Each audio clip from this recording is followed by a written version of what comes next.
Howdy, my name is William. And I'm Mason, And we are On Topic, the podcast where we talk about interesting things with interesting people. Today we will be discussing beauty and its nature. I will note, as a preface to this, that my thoughts on this topic have not been codified, have not been thoroughly or scrupulously determined and picked through. So we're going to be floating around a bit. I did a little bit of brushing up just for terms and concepts that would be pertinent to the conversation, but I feel like usually when we do a discussion, I'm very much going into it with an answer, and I don't there's the obvious answer that I'll give, but beyond that, the implications and the nature and the manifestations of that, I don't feel like I have as much of a strict answer prepared. So we're going to be feeling things out, and this will be much more of a discussion than our usual discussions. Yeah, and honestly, I do feel like I'm in a little bit of the same boat. I have like a good idea, but I'm really just here to discuss and try and have a good idea. I have a good idea of my feelings as to the nature of beauty, but I don't really know 100% yet. So this is just going to be like a very constructive conversation. All right, so let's do this to start off. What is beauty in 5 words? Ooh, man. I'm not sure if I can actually. In the interest of fairness, I won't start thinking about mine until you're done. You can't. Can you stop yourself from thinking about it? I'm not doing it. Okay. That's tough. I don't know if I even tried to define beauty when I was looking into this topic earlier. Really? Yeah. Because I feel like it's one of those terms that you kind of just understand, and it's very difficult to. Like consciousness? Like, how do you define truth? It's very difficult to do, right? Alignment with reality. Truth is what is. I mean, sure. Yeah. That works. I don't know. I think I would struggle more than you would to define truth. Well, because you don't believe in reality. I don't have faith in reality. Faith is the substance of things hoped for. Not applicable at all. I'm just throwing out scripture for fun. But yeah, I would say generally beauty is... So beauty, I think, is subjective. Let me just preface that. I'm very much a subjective beauty person. Whack. Which I know you're going to take problems with. Shocker, I am an objective beauty person. But yeah, I think it's subjective. So I think it is a personal...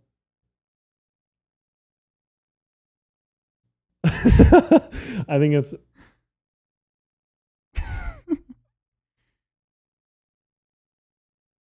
I think it... I don't know. I think I need more time to think about that. I really can't put it down to 5 words. It's very difficult. Well, I'll ask you again at the end of the podcast, and maybe we'll have it narrowed down. Yeah. Well, okay, so what is beauty? Not in 5 words. What is beauty in more than 5 words? I would define it. So I think there's different ways. I don't think beauty is generally definable per se as in the way that you would, because I think everybody kind of has their own definition of beauty. I think there's a general guideline to what is naturally beautiful, just because the fact that we are human, right? And the nature of being a human kind of pushes us towards finding certain things beautiful. Mm-hmm. So I think I would more so define beauty by listing other qualities that are often found as beautiful, as opposed to just trying to come up with some universal thing. Right. So it's like with the consciousness thing, or with my conception of God, where it's not necessarily you can't create an exhaustive definition for it, but you can identify it through things that bear it as a quality. For the most part, yes. So then identify it for me. What are some things that are beautiful? Well, okay. So we will... Yeah, so I'll go through the ones that are just... You wrote them down. I did, yeah. Okay. So I found quite a few things that are generally beautiful for just as being part of a human, you're likely to find these things beautiful. Like statistically speaking? Statistically, and you could make an argument that every human finds these beautiful, therefore it's like a general rule of beauty, but yeah. So objectively... Symmetry is going to be one of them. Symmetry is the first one. Yeah. Another one, if you're not looking at visually, is rhythm. Right? You can not enjoy a song, right? You don't find the song beautiful at all, but you'll still find yourself tapping your foot to it Right. even though you don't actually find it because it just agrees with that part of your brain. You right? think that's an iteration of beauty? Partially. Interesting. Yeah. I We'll have don't to think talk it's about that. conscious, but it's not like a conscious, like, this is beautiful, but I don't realize it. It's like, well, actually, no, I think that is exactly what it is. But it's not like there's levels to it, right? You don't find active beauty in it, but it is in and of I itself. like the idea beautiful. of active and passive beauties. That's fun. Another one that you could make an argument for as a math guy is the golden ratio, and that it I was going to appears say in, like, that Fibonacci everything. sequence. Yes. Yes, which I find interesting. Funny enough, I actually don't think there is that much validity in the golden ratio as like a hard, fast rule or steadfast rule for that. But I think everything disagrees with you. but like the golden ratio is remarkable, right? And it appears in nature everywhere, but I don't find it to be any more beautiful than a perfect spiral is. Does that make sense? I challenge that. Okay. I wish we had a screen that we could put images on and look at them. But yeah, you could make an argument for that. There's I think even psychological reports of golden ratio related stuff. Then we get into stuff that could be considered more subjective, right? So like if I'm talking about beauty that I find in another person, one of those could be like a sign of good health. That's I was about to say that. Yeah. Yep. Yeah. Another one could be kindness, and another one which is basically like an element of being confident is authenticity. I think like that's super appealing to people. I think that's like one of the most appealing. consistent. Is it beautiful? Maybe. Yeah. I think How are you defining if something authenticity? is beautiful, I think it is usually appealing. I think they're very similar. I agree, but I don't think it's a biconditional. I think things can be appealing that are not beautiful. Sure. I'm glad we agree on that. That would have been a whole thing. Sure. And I understand exactly why you'd think that. But yeah, so I wrote down, those are like just the few examples that I wrote down. Obviously, there's a much more extensive list I think you could put to that. I feel like love surely is an easy one. Sure. I think you find love in things that are beautiful. But I don't know if love and beauty are the same thing. Well, I do think that, but I wasn't going that far yet. I was just going to say that love totally is beautiful. Love is a beautiful thing, I think. I would agree, but I don't think everybody a little agrees hallmark with that. sign. I think love is necessarily beautiful. I think there are. Well, the problem is, I think the way I would come at that is saying, well, there are people that don't think that, but they're wrong. Yeah, which is exactly if what you I knew don't think you'd that, say. then you don't know love. Yeah. But yeah, I think a lot of these show up mainly for evolutionary benefit. But also, I don't believe that there is anyone who could honestly either experience or observe love and not be touched in a way that not experience beauty. I don't think it's possible. I think you could bury it or deny it, but I don't think you could honestly not experience it. Fair enough. And I would agree from like a practical sense. That is the way I live my life, is with that as well. Which is kind of, because again, I come at this from like an angle of very much so wholesome quality when it comes to that type of stuff. So, it is very idealistic, which can be a problem, but I don't think I'm in deep enough for that to become a problem. So I think we're good. Glad to hear it. Yeah. But yeah, obviously, so that is a very clear indicator that I find that beauty is subjective. Would you like to make your argument? The fact that things like, for example, you could say that finding someone beautiful and saying that a quality of that is because they look healthy, right? Some people are find beauty in people that are the opposite of healthy, which very clearly, obviously, demonstrates that that's not a super I think you have to distinguish rule between beauty and appeal. Again, I think I would posit that there is the sort of conventional attraction that you get out of someone that is healthy, out of health itself, the essence of health in a person. I think that essence is necessarily beautiful in proper proportion. And I think that the people who find people who are the opposite of healthy, I think people who find those people appealing would still find the beauty in healthy people also. I think it's and I think that the appeal that they find in the people who are the opposite of healthy is sort of a distortion, is a sort of disordered love, is a fetishization. I don't think that it's an appreciation of beauty. I think that it's a seeking of pleasure in a place where there isn't beauty. Taboo, almost. Sure. Yes. And I would like to preface, or at least, do a quick aside on that. When I speak about health, usually I'm talking about when your own health is in your control, right? Because I'm not going to walk up to somebody who's like, who has stage like 4 cancer or something. Yes, right. Of course. Because obviously they're not healthy per se, but obviously that's beyond their control. They can't really do anything about that. With that said, I wouldn't walk up to them and say, "You're not beautiful," because that just right, of course. Yeah. But you just from a physical aspect, and I mean, there is a beauty in a person who goes through something like that and retains optimism, especially. Right. I find incredibly beautiful and stunning. With that said, physical beauty is not an attribute that such a person would be blessed with at that period, I think, in practical terms. Right. It's not nice, and I wouldn't say it to them, but right. Speaking realistically, being in good health just naturally is a facet of beauty, being as something ought to be. Ought to is a tricky word. Being as something is designed to be. And so, I see what I see why I made the distinction. And that's another topic that I was gonna get to eventually, somewhere down the pipeline for this. Was that I feel like this opens the door for a lot of situations where something that we've qualified as very clearly not being beautiful does like kind of inherently have some beauty, but that beauty is only exists because of the absence of beauty. So you get like beauty from nothing, essentially.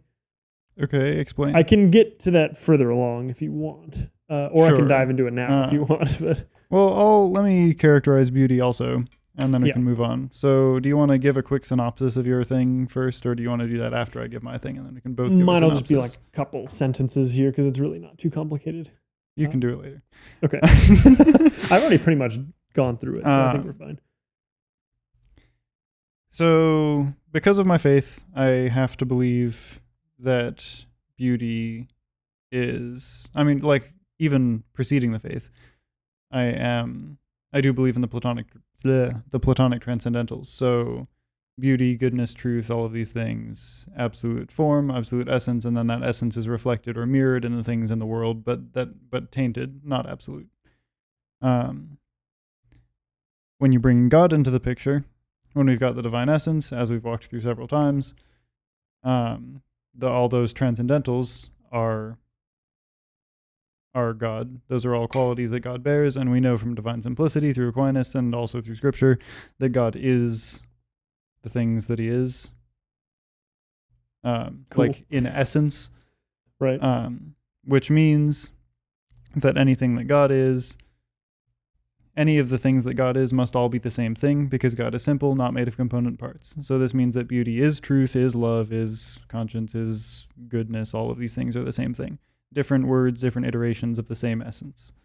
And so because of these things, for these reasons, because of my faith, I am bound to believe that beauty is goodness and truth and love and etc. And so on. And so with that said, there are a few implications. I do believe in objective beauty. I think that there's an objective standard of beauty that gets it, or like fundamentally, I think that beauty is God. And so anything that God is, we have this image of truthfulness, which is where you were talking about authenticity, truthfulness, being true to the nature of something. There's beauty in that. We get God as logos, God is order. And so there's there's beauty in order and structure, in logic. Those things are beautiful. Goodness, moral goodness, an act that is moral, an act that's righteous is beautiful. There's beauty in moral goodness. And I guess I'm playing your same identification game instead of defining, which makes sense because God is infinite and beauty is God, therefore beauty is infinite, and therefore I cannot define it exhaustively. So yeah, what love is beautiful, I think, necessarily, because they're both the same thing.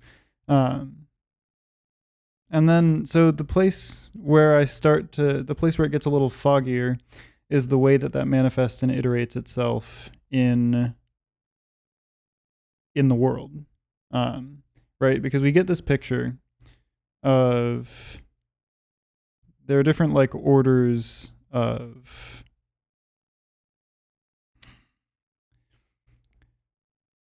there are different orders of presence of God, of observing the divine essence, right? So there's like first order, which is just God. There's just God. And I do think that you can experience this. We talked about that with my vision. Yep. I'm not prepared to make that claim factually, but I do believe this through my own experience. There's first order, actual divine essence, God, pure, and I think you can experience this. Then you've got like a cloudy mirror, and it reflects off the cloudy mirror. And then if you look at that, the image on the cloudy mirror, that would be like what's in the world, right? Because we know through the fall, all things in the world have been tainted by sin, by evil, whatever you want to say. And so everything in the world has some amount of divine essence in it, some level of reflection of the absolute goodness and beauty that is God, and then some amount of evil, sin, which is just the absence of God, right? So everything in the world is some beauty and presence of God, some divine essence, and some absence of beauty, absence of good, absence of the divine essence. Never absolute on either end. And then third order would be, the next mirror is like imagination, right? Because the world, you can say, I don't know if I like this term, but like the world like simulates God, and then imagination, dreams, things like this, things that you conceptualize within your own mind, these things simulate the world. And so you're getting a third order image of God, because God, world projects God, you project world, which projects God.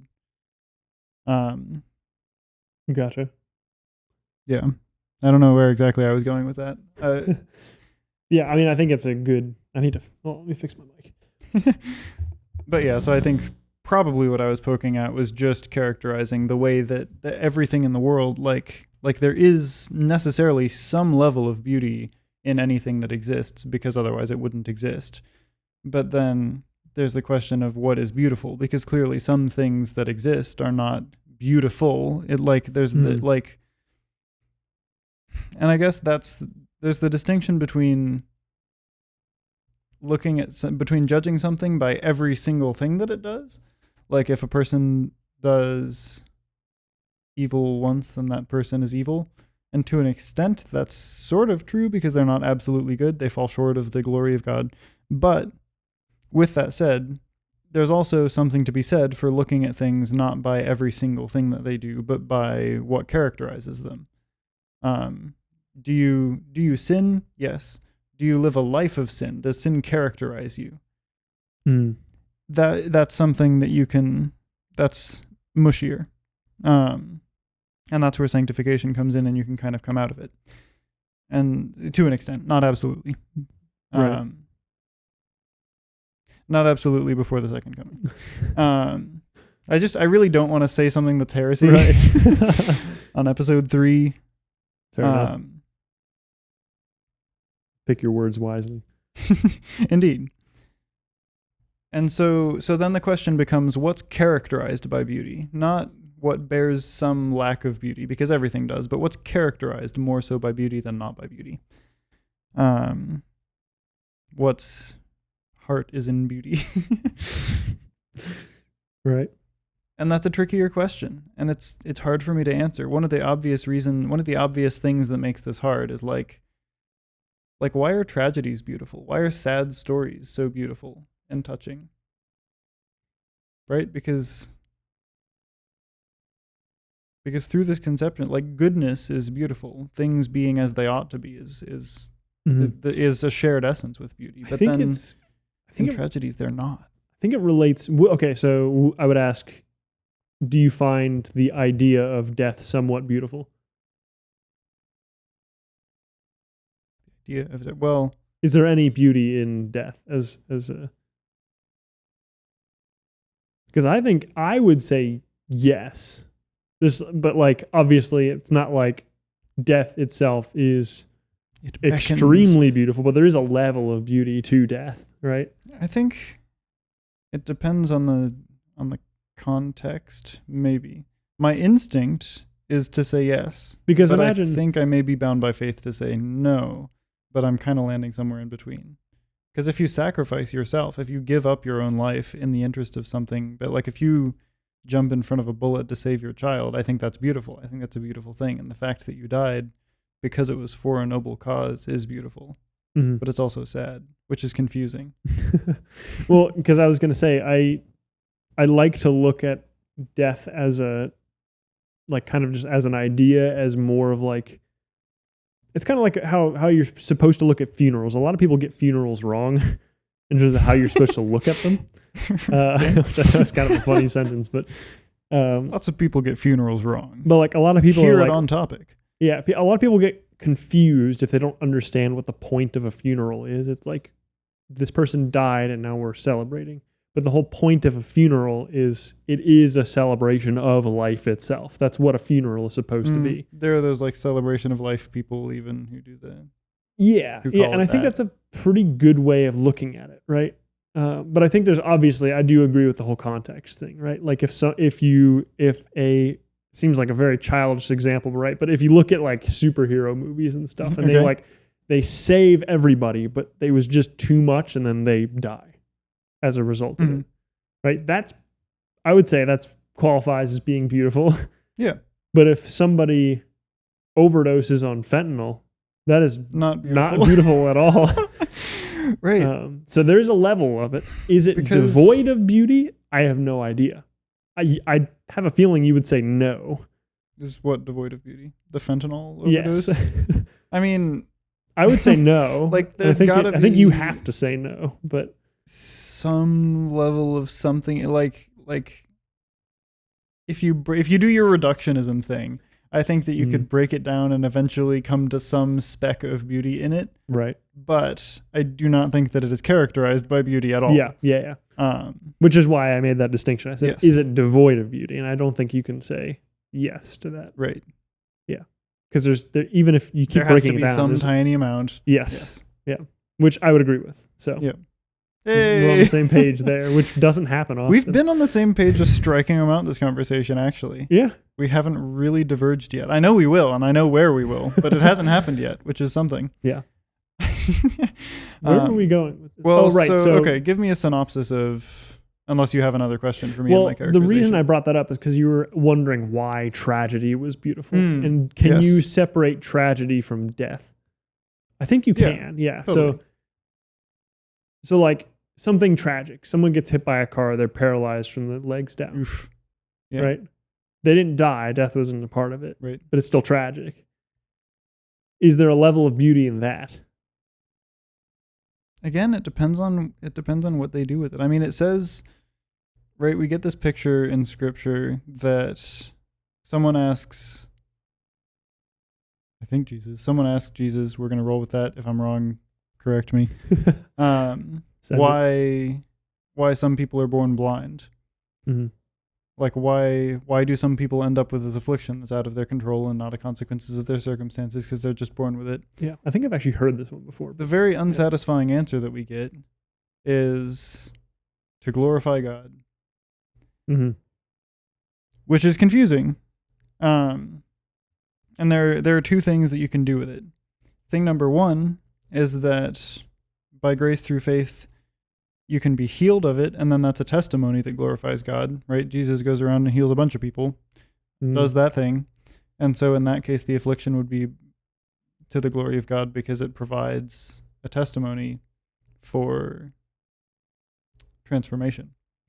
The second thing you can do with it, which is less fun, is along. I don't know. I've started counting with my thumb like a British person. I don't know where it came from. It's kind of fun to do every once in a while. It feels. It just started happening. I don't know. Mm-hmm. Anyway, so that's the first thing. The second thing is something more along the lines of the story of Job, where it's like a bunch of terrible things happen to you that you don't deserve. And I use that term loosely because all people due to sin deserve to die and burn. But anyway,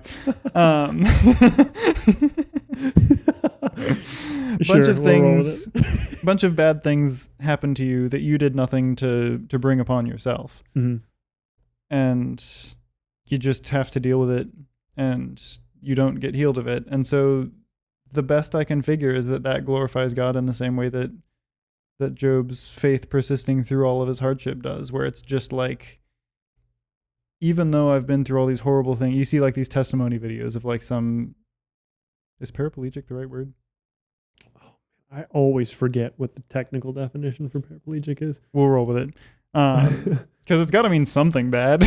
I believe, yeah. If you want to keep talking, I think it means what I'm thinking. But anyway, where someone with a terrible affliction, you get those like testimony videos with someone with a terrible affliction is like, praise God, Christ has brought so much peace to my life and I'm so grateful to be alive and whatever. Which is kind of a funny contrast, because then you get the atheist who stubs their toe and they're like, I wish I would just die. But anyway. And so the idea that faith can persist through bad circumstances even without being healed brings a great deal of glory to God. And so those are the two things that I can do with it. And that's funky.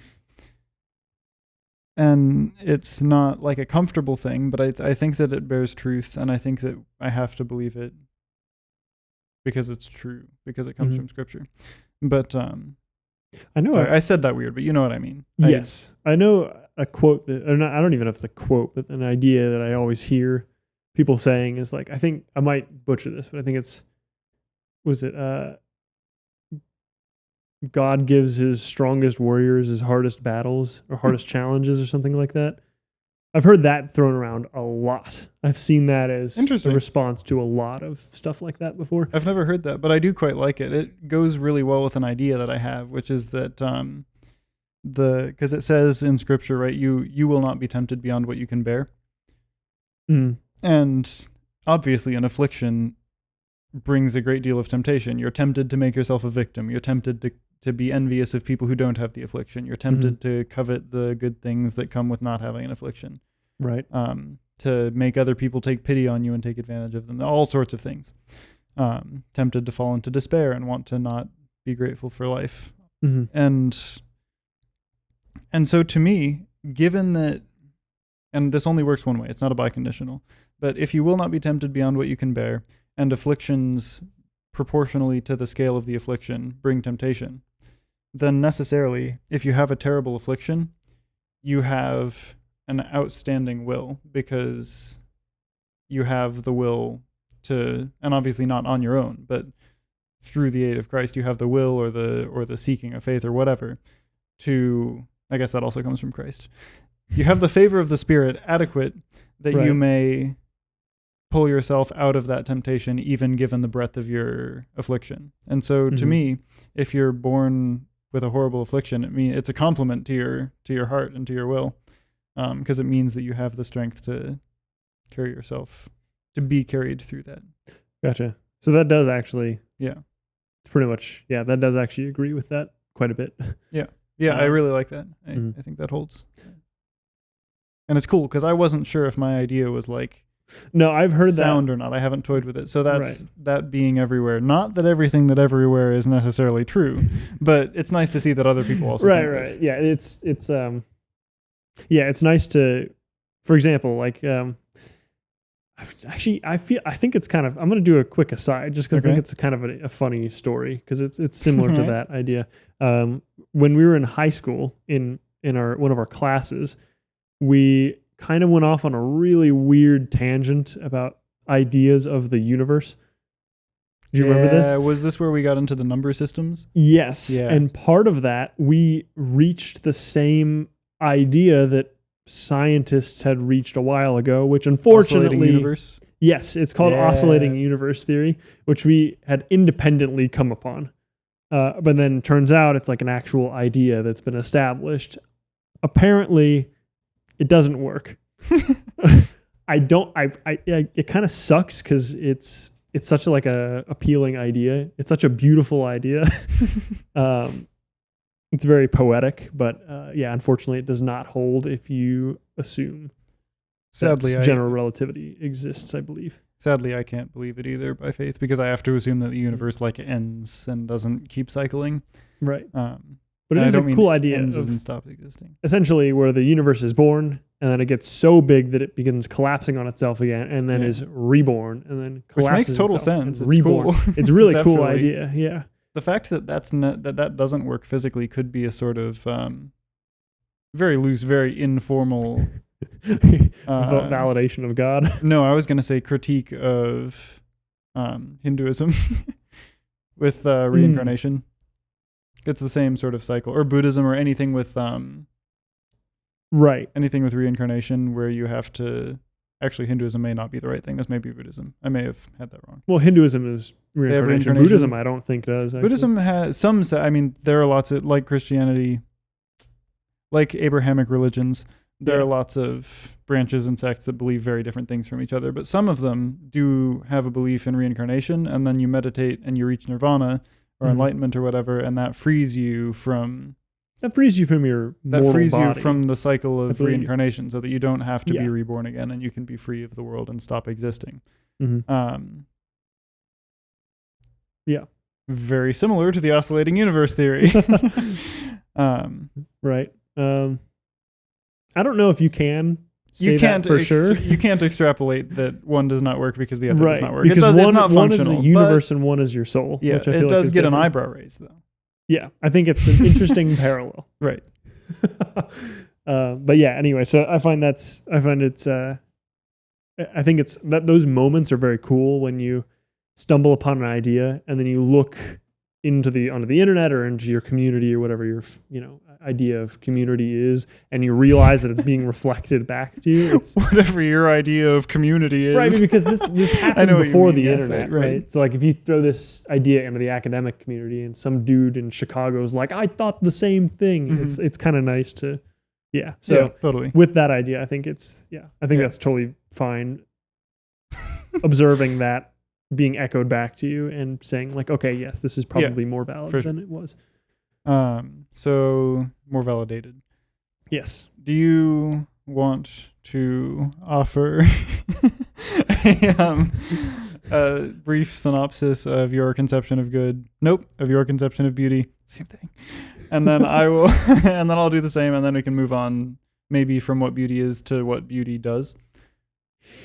Sure. I think beauty as like a universal term, I think is fundamentally undefinable, as everything is.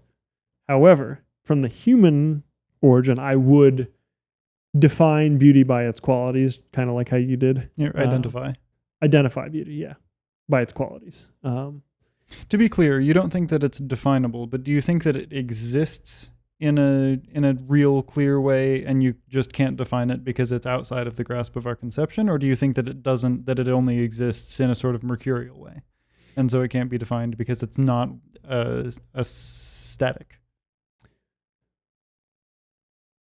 I think I'm not actually I think I would lean more towards beauty being simply a construct that's very beneficial for humans to like assume exists. Does that make sense? Right? Like, because planets are beautiful because they're not a perfect sphere, but you look at it, you're like, that looks like a perfect sphere. It's very beautiful to look at. Right. Right.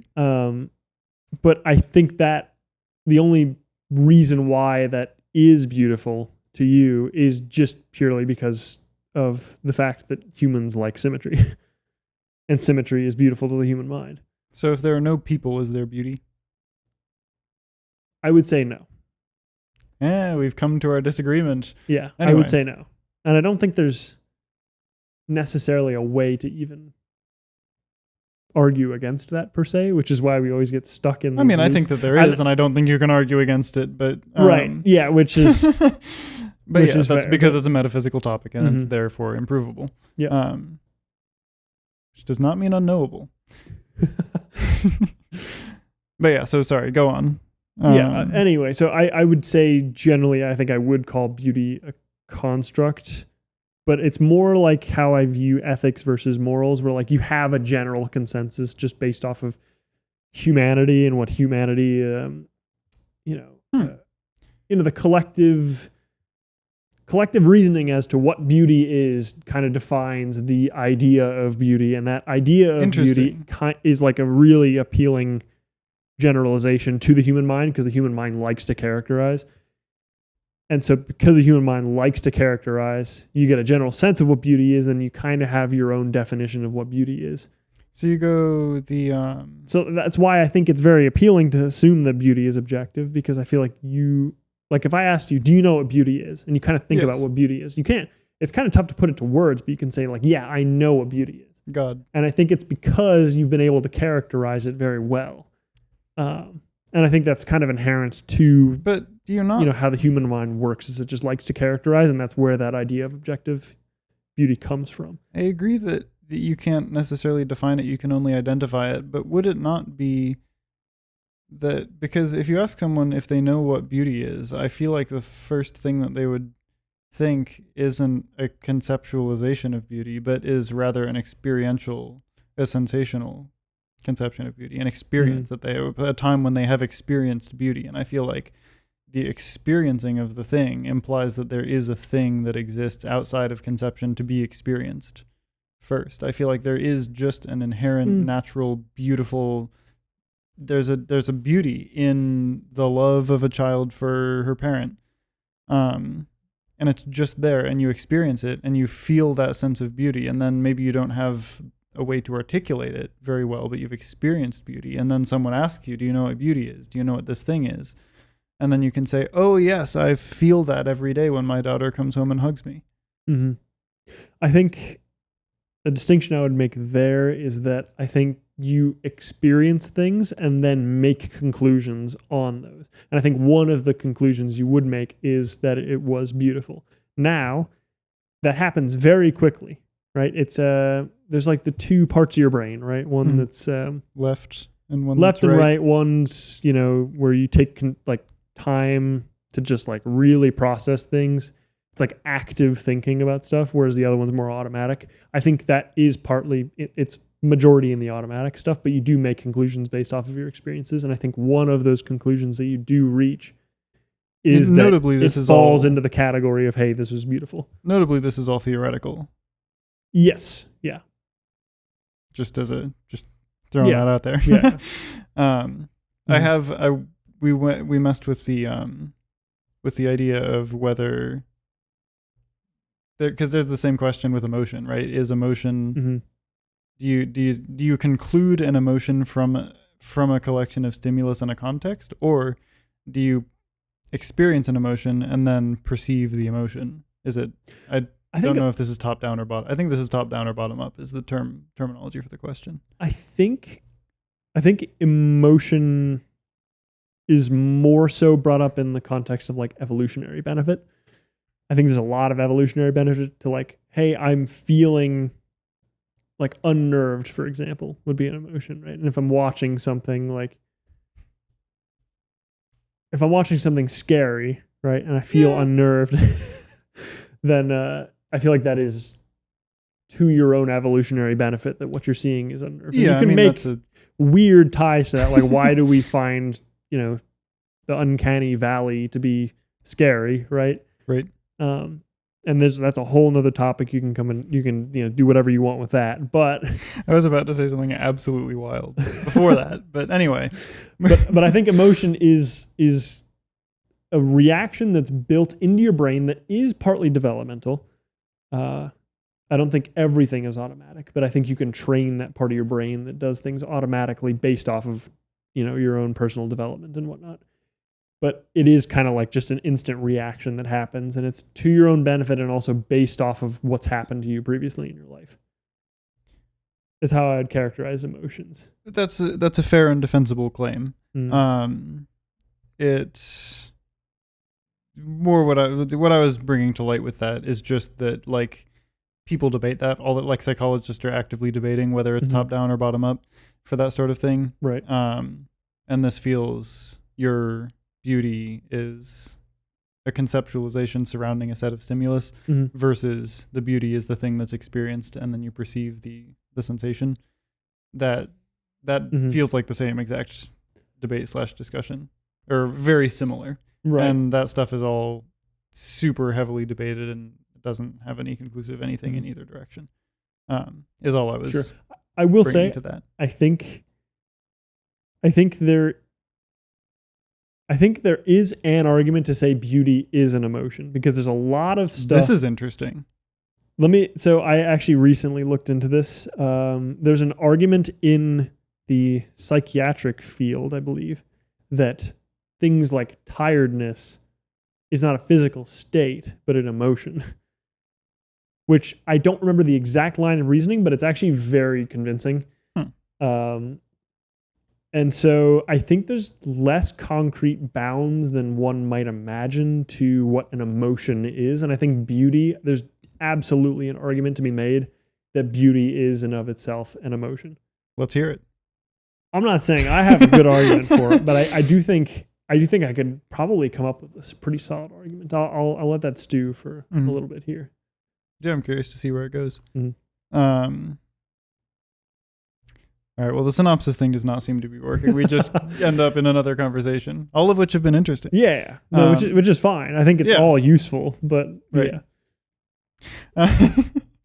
Well, so let's move on from what beauty is then to what beauty does.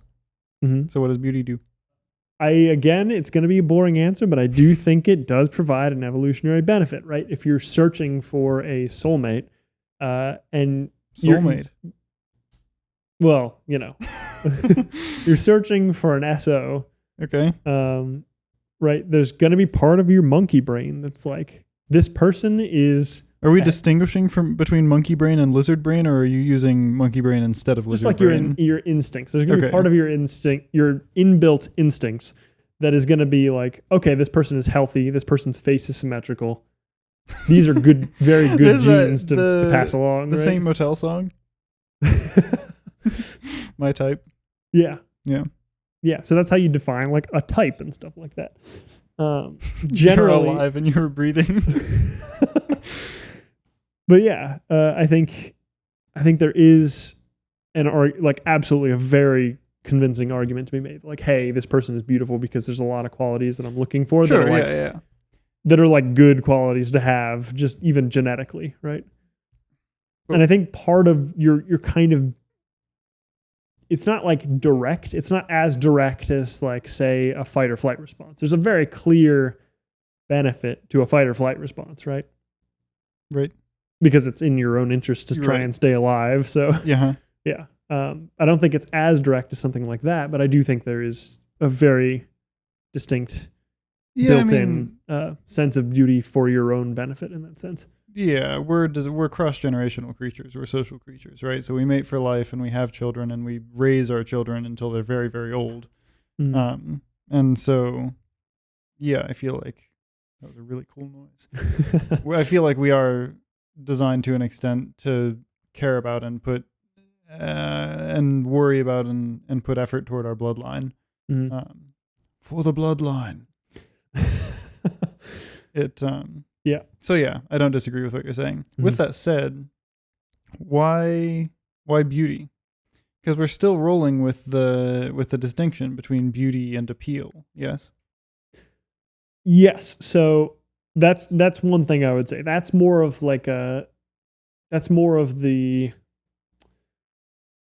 variable aspects of it, right? Because it's not like I'm going to find somebody who's not like picture perfect beautiful and say like, oh, well, I can't do that. I can't try and find any interest in this person because they're not perfectly beautiful.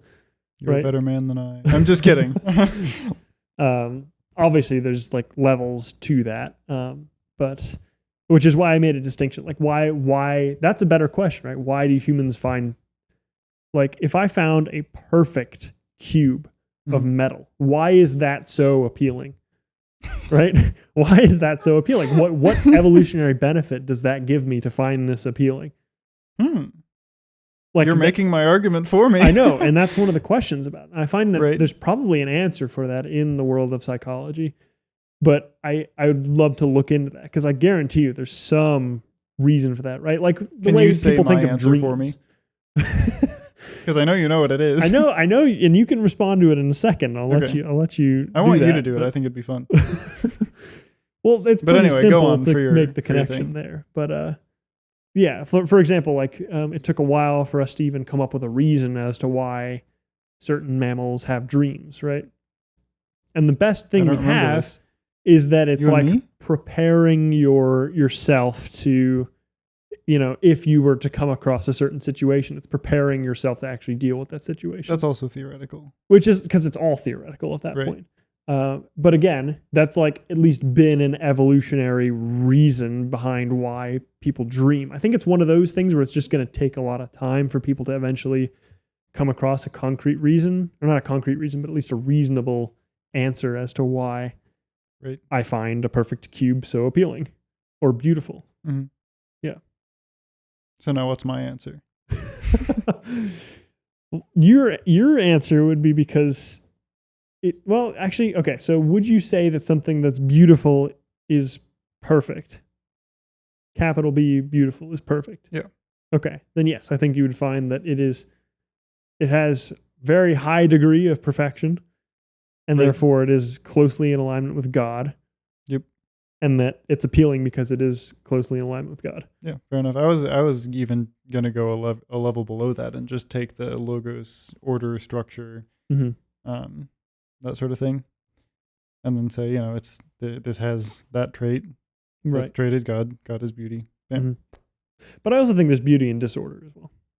This is an interesting one. I am bound Certain to modern believe art, yeah. I'm bound to believe that there's not, but I'm open to discussing it. Like if you took a portrait and it was just a scribble in a line. You're but then- into that stuff? You're one of those? You're an enjoyer of the banana taped to the canvas? No, not the banana. Banana. Not the banana. But like if I, for example, someone Not the banana. not the banana. But there's an artist that I don't remember the name of who takes basically like splashes stuff onto a canvas and then Mhm. actually carves like a cityscape out of that. But it's very disorderly. Like it's not super great. And you kind of have to stand back at a distance to actually see the cityscape in it. Right. But it is like, but I find that much more beautiful than like if someone made a perfect Interesting. representation of a cityscape. Like that's more ordered.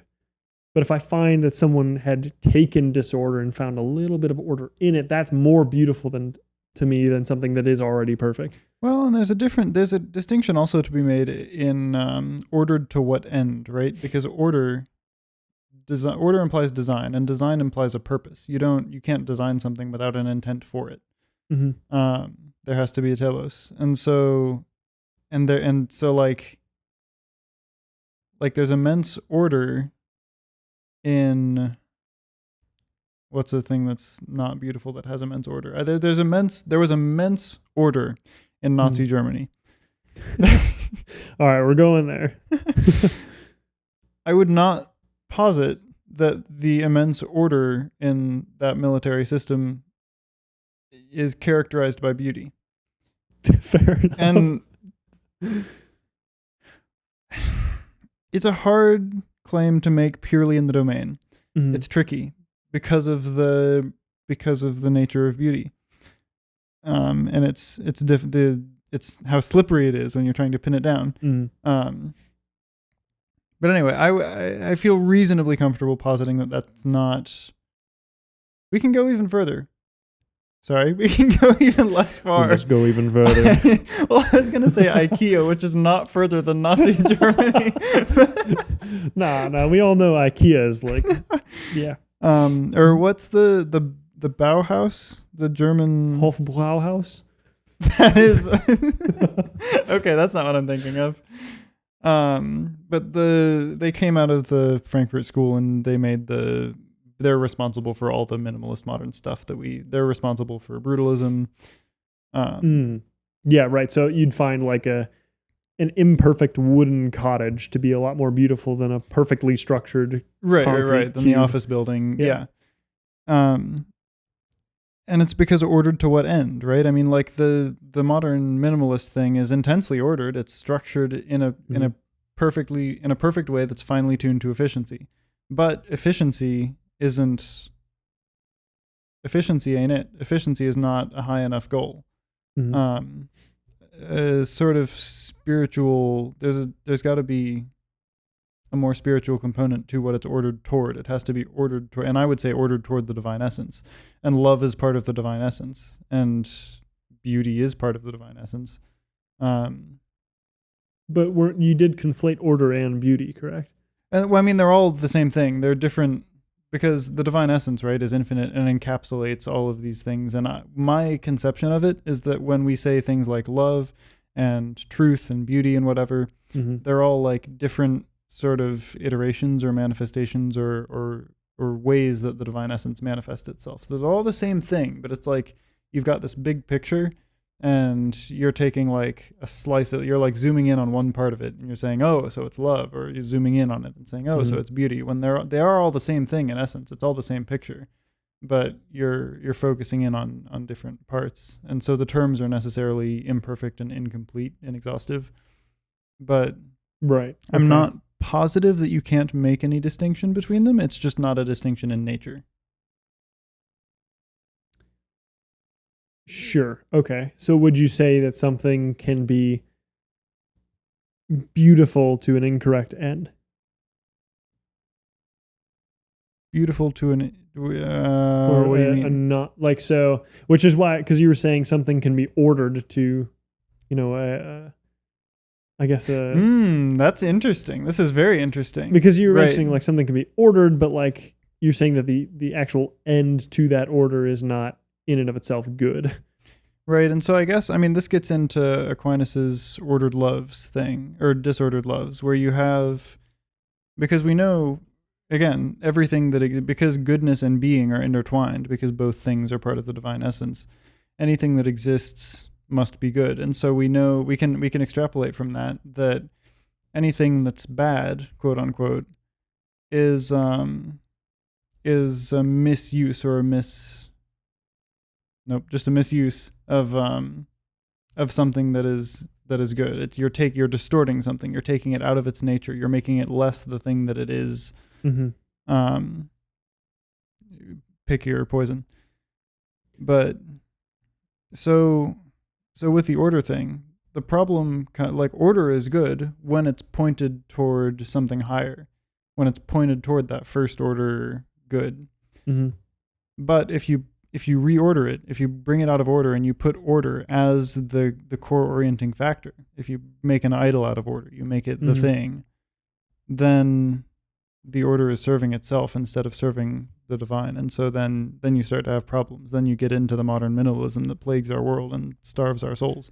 Right, but I feel like, how are you supposed to, have the end be the divine order, if not through the characteristics of the divine order, like order, good, beauty, truth, all of those things. If you can't appeal to one of those things, how are you meant to, or if you right, because you said if something exists to the end of being orderly and not to the end of being, divine or whatever. Right. How then are you meant to do that, right? Because you could say that a brutalist structure is made to the end of being orderly, right? Which I think is the argument you were making, right? Peak order, we'll roll with it. Yeah, and I could say that this flower wall at this restaurant is made to the end of being beautiful.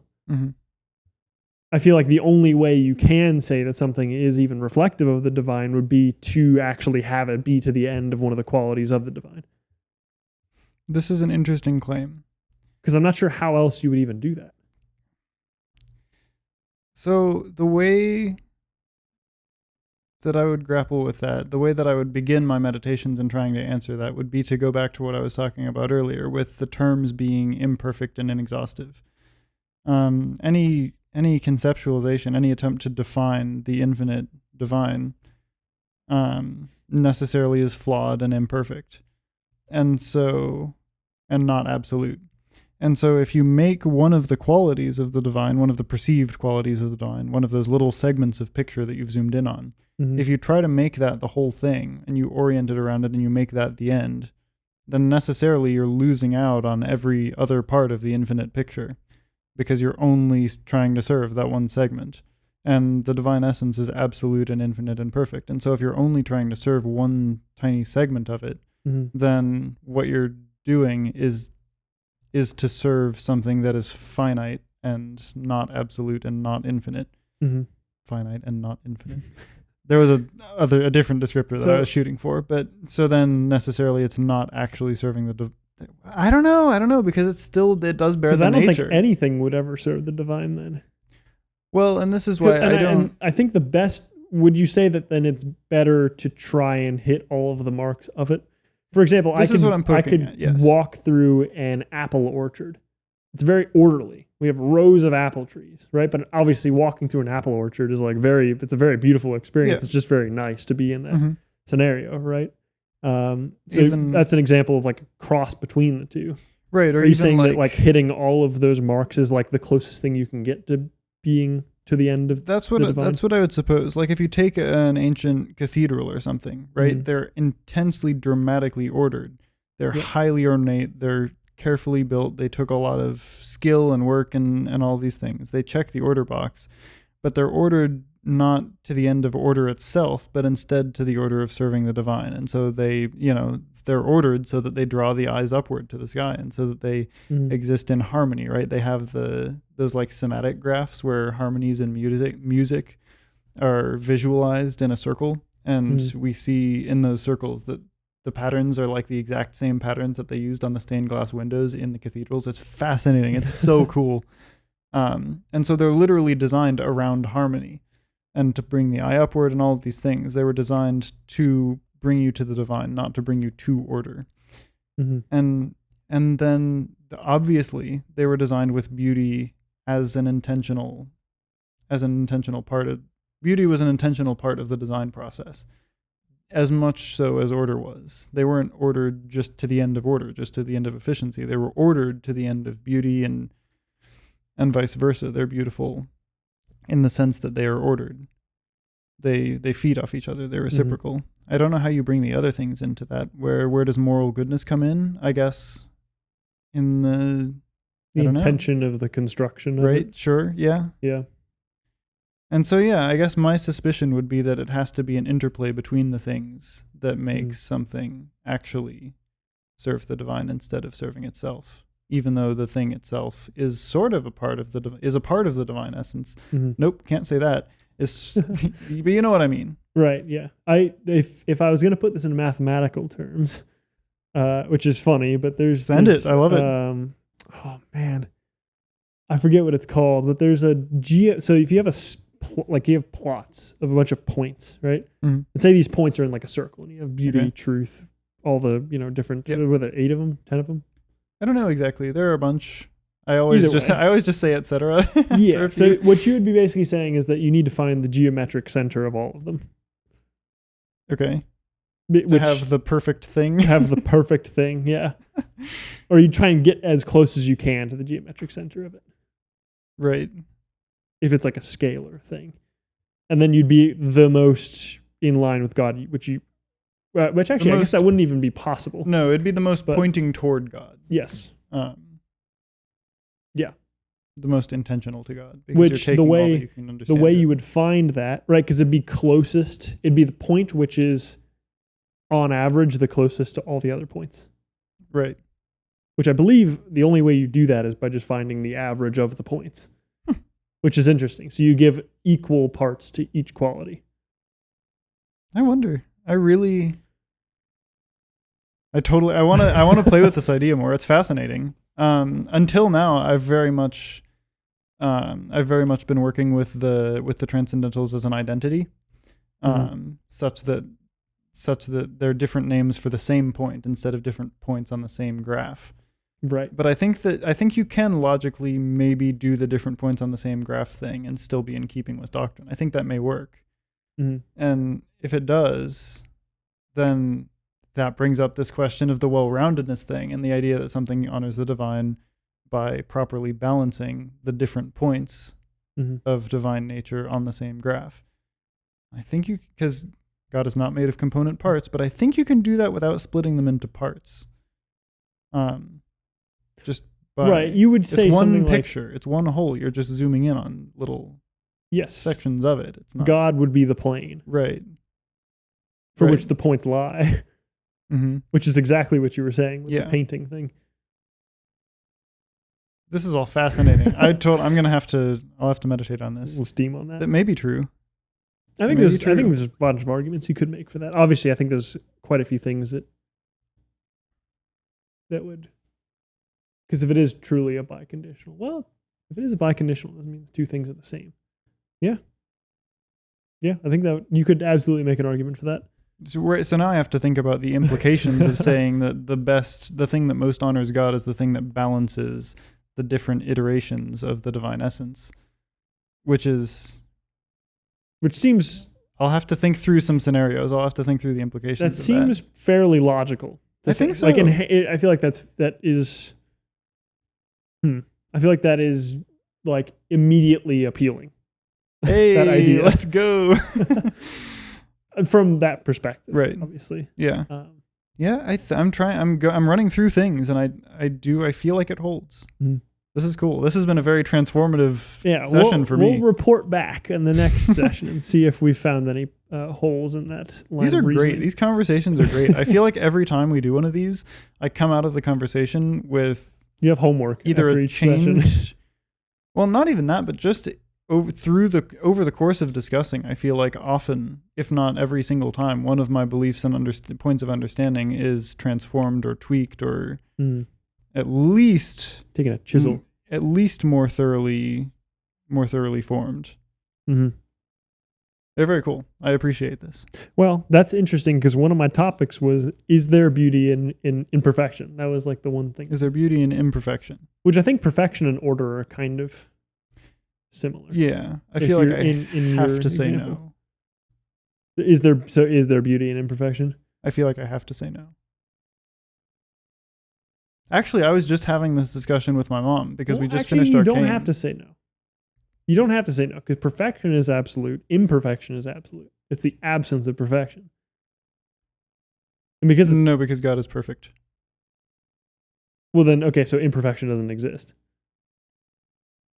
In the sense that evil doesn't exist. It doesn't exist in and of itself. Imperfection and chaos are simpatico. Okay, so you don't believe that there is any beauty in imperfection? I think I have to. I think that anything that... Because imperfection is just something... It's a negative. Imperfection is just something being less perfect than perfect. Is anything perfect besides God? No. Right, okay. So everything is imperfect. Yes. Which I think is literally the same thing I was saying earlier. Right, but if everything is imperfect, is like if I had a bouquet of flowers right now, would you say that that's beauty or beautiful? Yes, in the sense that it's characterized by beauty. It's not capital B beautiful. Right, that's what I was saying.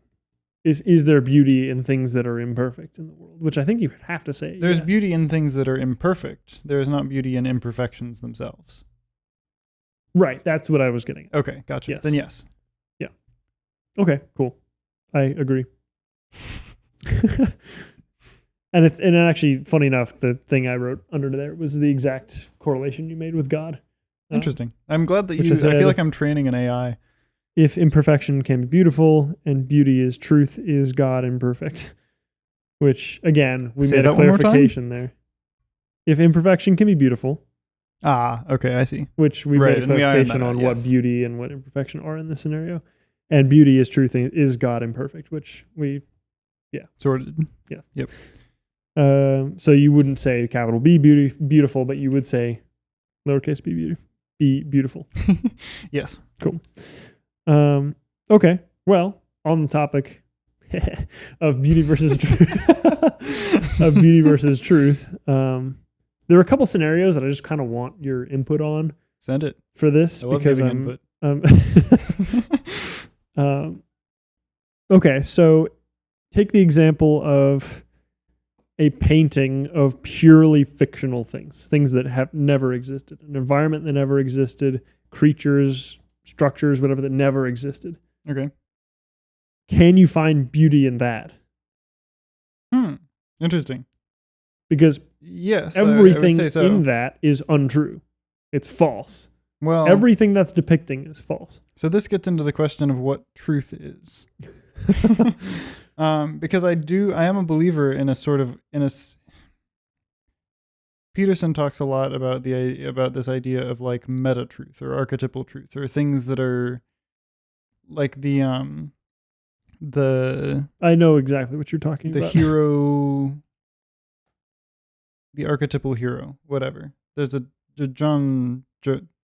Joseph Campbell has the comparative mythology guy, the hero myth, being an example of that. Like, there are lots and lots of retellings of the same exact story, and none of the exact retellings with their exact characters are necessarily true, or at least lots of them aren't. But they all culminate into this archetype, into this thing that characterizes an essence that is more real than that's almost real in the sense that a transcendental is real, where it's not real as in it exists as a physical thing that is here in this world that will die, because all things in the world will perish, but it transcends that, and it's real in the sense that it will be played out and manifested in lots of physical things that will begin and perish. And so it depends on what the painting is serving and what it's saying. I think if the painting is portraying archetypal truths through the use of things that don't exist in the physical world as vices, then I think that it could potentially still be beautiful, because it's getting at a truth that's deeper than anything physical. Right. Is there such thing as a meta beauty? Explain yourself. Well, okay, so because I'm if there is such a thing as a meta truth, then I feel like that implies at least a likelihood that there exists a meta beauty. Right? Sure. Yeah, I mean, like the Fibonacci sequence would be an example of that, I think. The sequence, like the shell that has the Fibonacci. Golden ratio is one of them, actually. That is the same thing. As the Fibonacci sequence? Yeah. Yes. One's a ratio based off of the thing. Oh, but if you graph the Fibonacci sequence, it turns into if you graph the golden ratio, it turns into the Fibonacci sequence, doesn't it? I believe so. Yes. It's just the sequence is just a proportion. Yes, yeah. So those are the same thing, and I think that would be an instance of a sort of meta beauty per se, transcendental beauty. It exists not of the physical world, but as a governing archetype that manifests itself all over the physical world. Symmetry. I feel like every single identifier for beauty that we've characterized. Sure. I will say, how does the fact that humans have oftentimes been the creators of meta truths versus something like that, which is just inherent to the universe, right? I don't think a human has ever been the creator of a meta truth. I think that we discover them, not invent. Okay, sure. I mean, I'm not like accepting the existence of a meta truth, but under that. Well, I mean, do you believe in an archetypal hero? Sure, but I think an archetype is kind of similar to just like an average experience. Well, and of course you would think that an archetype is a construct if you think that truth is a construct. That a closed truth is not a construct. You need an axiom for a truth to exist. What's a closed truth? So like in a mathematical context, 1 + 1 = 2, right? Mm-hmm. But that's only true under the axioms of mathematics, which don't technically exist, but we'll ignore that for now. Right. So you need some type of axiom to define what is, and then you can make truth statements about that. Okay, so what would be a closed truth? Like I just said with the mathematics thing, right? Like if so, like I understand conceptually, but like, what's an example of one? an example of a closed truth. Yeah. I just gave you one in the mathematics. Oh, I misinterpreted. Okay, what's an example of an open truth? An open truth would be something that is something morally ethical. I feel like an open truth would be the same thing as a necessary truth. No, because 1 + 1 = 2 is a necessary truth. And so, like in modal logic terms, like there is no possible world in which 1 + 1 does not equal 2. Well, yes, but that, like, without the axioms of mathematics, you would not have that conclusion to even begin with. I reject that notion. Gödel disagrees. And yeah. Well, then Gödel can... Because mathematics is fundamentally incomplete. Sure, I agree with that. Yeah. I agree with that. But I don't think that means that the axioms again, I think it's incomplete because it's something that we're discovering and it's infinite and we are not infinite, and so we can't discover all of it. No, as in its fundamentals are incomplete. Interesting. Okay. Yeah. As in, I think they tried to put axioms to mathematics and it's just impossible. They were able to discover that it was going to be impossible to actually define axioms to cover mathematics and generalize mathematics. I want to ask, how do you mean? But I feel like that's I would need one to step read through too it off again. topic. Yeah. How do we get to this? Painting. Right. Yes. So if all I drew were mountains and this mountain range does not exist, what meta truth do you get from the mountains? Is it an archetype of a mountain? Because that just seems like a form. Yeah, I don't know. I mean, like, maybe those particular mountains don't exist, but mountains exist and you're representing them.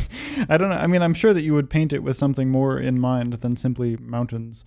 Like, I don't think you go, mountain. Right, but like say you know how like Bob Ross, for example, always just paints landscapes. What's the point of painting a landscape that doesn't exist, I should say? I feel like he usually painted like a picture. Like he would have a picture and then he would like paint the picture.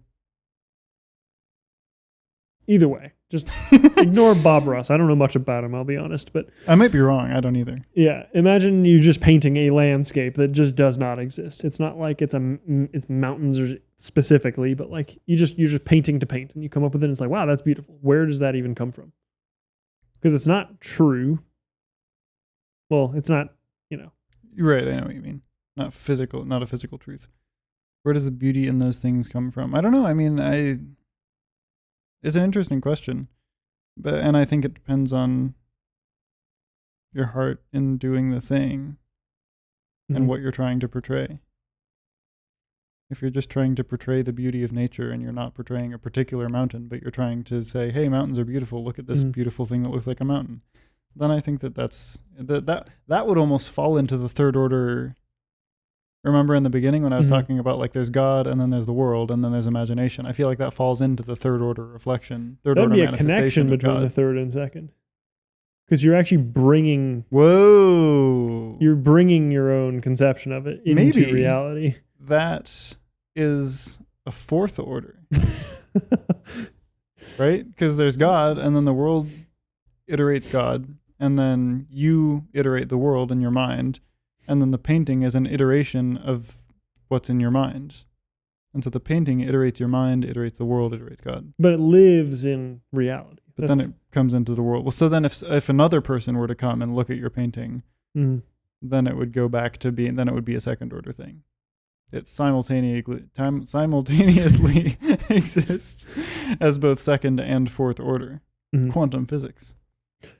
So how do you feel about magicians? Evil. Because okay, that was one of the other things. Is that actually a question? Well, that's just like, I was just doing like a funny transition, but it is going to be part of the question. It's actually my answer. Well, like you could you could say, take the instance of a magician performing a trick. Okay. Where he pulls a bird out of a hat, right? And you've been deceived. Like you actually have been. Right. you have been deceived. Yep. But that act is very beautiful. Right? Pulling a white dove out of a hat is. It is. I would argue that it is beautiful. I can see why you would say that. It instills wonder.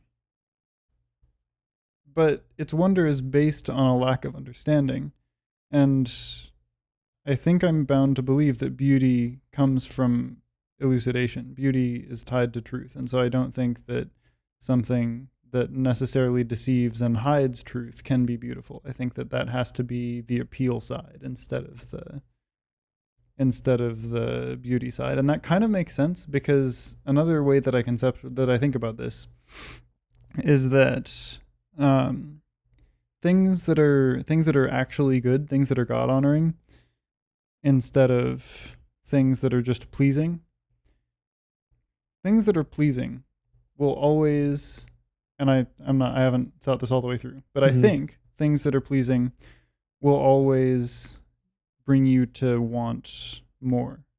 It compounds endlessly. If you have a gluttony, if you like really, really, really love a particular food, and you just like, you eat that and you just want to eat more of that food. It's like it doesn't satisfy, it instills a deeper desire. Lust is the same way. The more you indulge in lust, the more depraved you get in your indulgence in lust. It's chasing the dragon. I think that any sort of pleasure instead of any satiation instead of true whatever the opposite of satiation is, not the opposite, but the counterpart, ends up chasing the dragon. And then the counterpart, the godly side of gratification, fulfillment,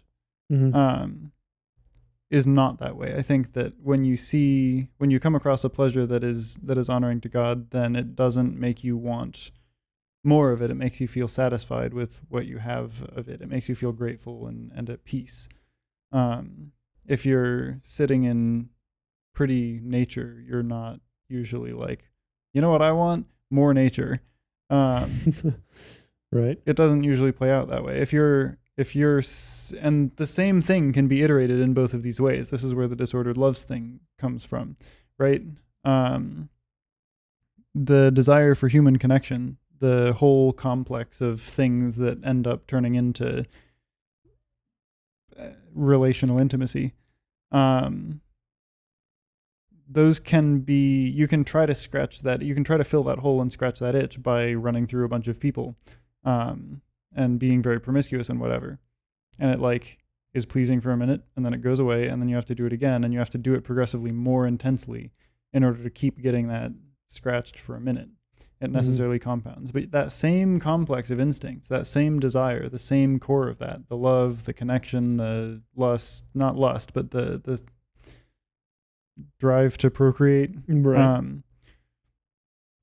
Those things can all also be satisfied within the context of a marriage with a single person that you genuinely love and are loved by. And in that context, I really truly believe, now we're back to the thing that I said in the beginning that had nothing to do with anything. Faith is the substance of things hoped for.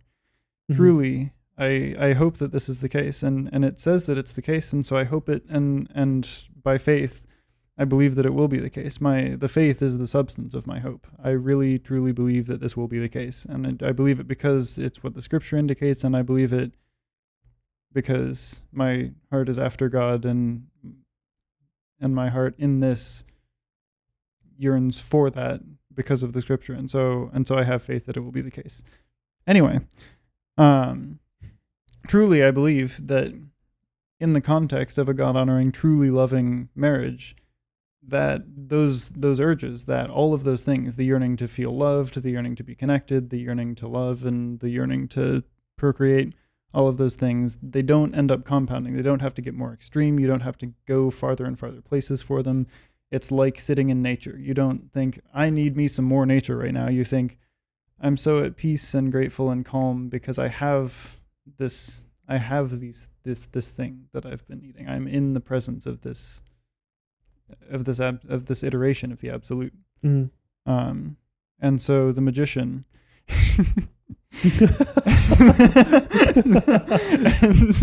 and so the magician feels like the same thing to me. The magician is cool and it strikes up that sense of wonder, but when you see a magic trick, you don't sit there and think, I'm so at peace. I've seen a wonderful trick. You think, I want to know how he did that. You think, I got to see an even cooler trick. It compounds. You end up chasing the dragon with it because it's deceitful, because it hides. So yeah, I think it's not beautiful. I think it's appealing, but not beautiful.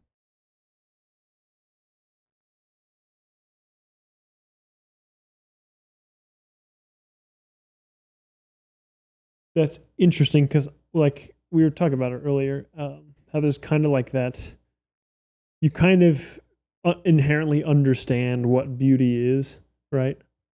We touched on that. I don't know. I don't remember if you agreed or not with that. Actually, I think I said nothing. But I at least feel like I have a good idea of what beauty is, but I can't like necessarily put words to it and define it entirely because I don't think it's actually definable. But even if I try, it's going to be like, it's just not going to be a perfect definition. It just can't be. Right. But I know what it is. I feel like part of that is like, I can watch like a magician do that. And like part of me is just like, that was very pretty. That was very beautiful. It wasn't like necessarily like, you're not going to become a magician addict where you just have to keep going to magic shows. I feel like that's not. Maybe you're not. Let me tell you about my past. Anyway. I just don't think you can necessarily equate the two. And I think a good argument that you, not to like grade your score here, but I feel like an argument that could be made is like most of the time when you do watch a magician do his work, you know you're being deceived. Which inherently means that you weren't necessarily like genuinely deceived because you already knew you were going into that expecting to be deceived. Right, I see what you're saying. And part of that is that's why it's beautiful. It's like it's not necessarily hollow entertainment. It's more like, you know, you go to it because it's just a very fascinating experience. I feel like going to a magic show does actually elevate your brain, right? Like I feel like it does. You know, like you said before, it kind of brings a sense of wonder to you. And I think that's very healthy. I think it's good for your brain to experience a sense of wonder with that type of stuff. I don't think that's like a hollow indulgence going to a magic show. I think it does actually bring you some benefit to have that experience. Maybe. As I say, I'm still feeling this stuff out. Obviously, I've never thought about this question before. Right. My instinct is I'm gonna stick with my original answer for now. I think that it's true, and I think that it has to be the case. And part of that is because, like, under a deontological ethical system, right? There are some things that are just wrong, no matter why you do them. You can't. There is no such thing as a righteous lie, a white lie. You can't, like, if someone asks you if they look fat in a dress, per that ethical system, and the ethical system is extrapolated from Scripture. You can't say no if they do. If they're a cow wearing that dress, you can't say no, you don't look fat in that dress. There's a sort of scrupulous honesty that you can have. I'm more sympathetic to the idea that you can make it work and avoid the question in some way. But even that I'm not certain about because there is sin of omission, but I don't know if that's absolute. This is a more of a gray area. But you can't, there's no such thing as a righteous lie. And so per what you're saying, the magician situation is, the magician problem is kind of, the way that it's framed is like, I'm coming to you and I'm saying, try to trick me. And then you're saying, okay, and then you trick me. It doesn't mean that because it's still deceitful, it's still lying, and it doesn't, just because you were directed to, but like just because there's consent involved doesn't mean that it's like if both people consent to fornicate and then you fornicate, it's still bad to fornicate. Sure.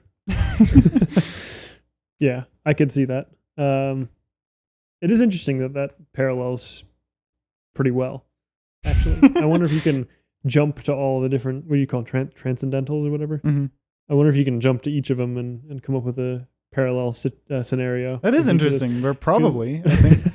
Because that's a very obvious one with the truth. Right. Beauty, you could say with a magician. There's probably a better example than a magician, but Magician's fine. It works. Although that's really sort of an interplay between order, truth, and beauty. Order. A parallel of this concept. I don't know. I mean, the question with order is where it goes too far, I feel like, for me. Like, you get these intensely ordered regimes where there's no room for, like, like every single movie ever made, like every Disney movie ever, where it's like there's the evil king who wants to make even the robot game at in the VR at Meow Wolf, or Area 51 or whatever.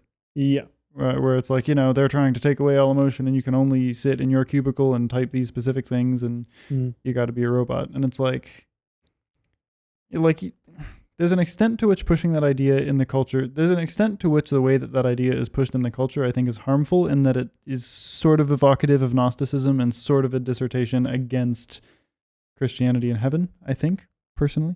But with that said, there is an extent to which that can go too far. And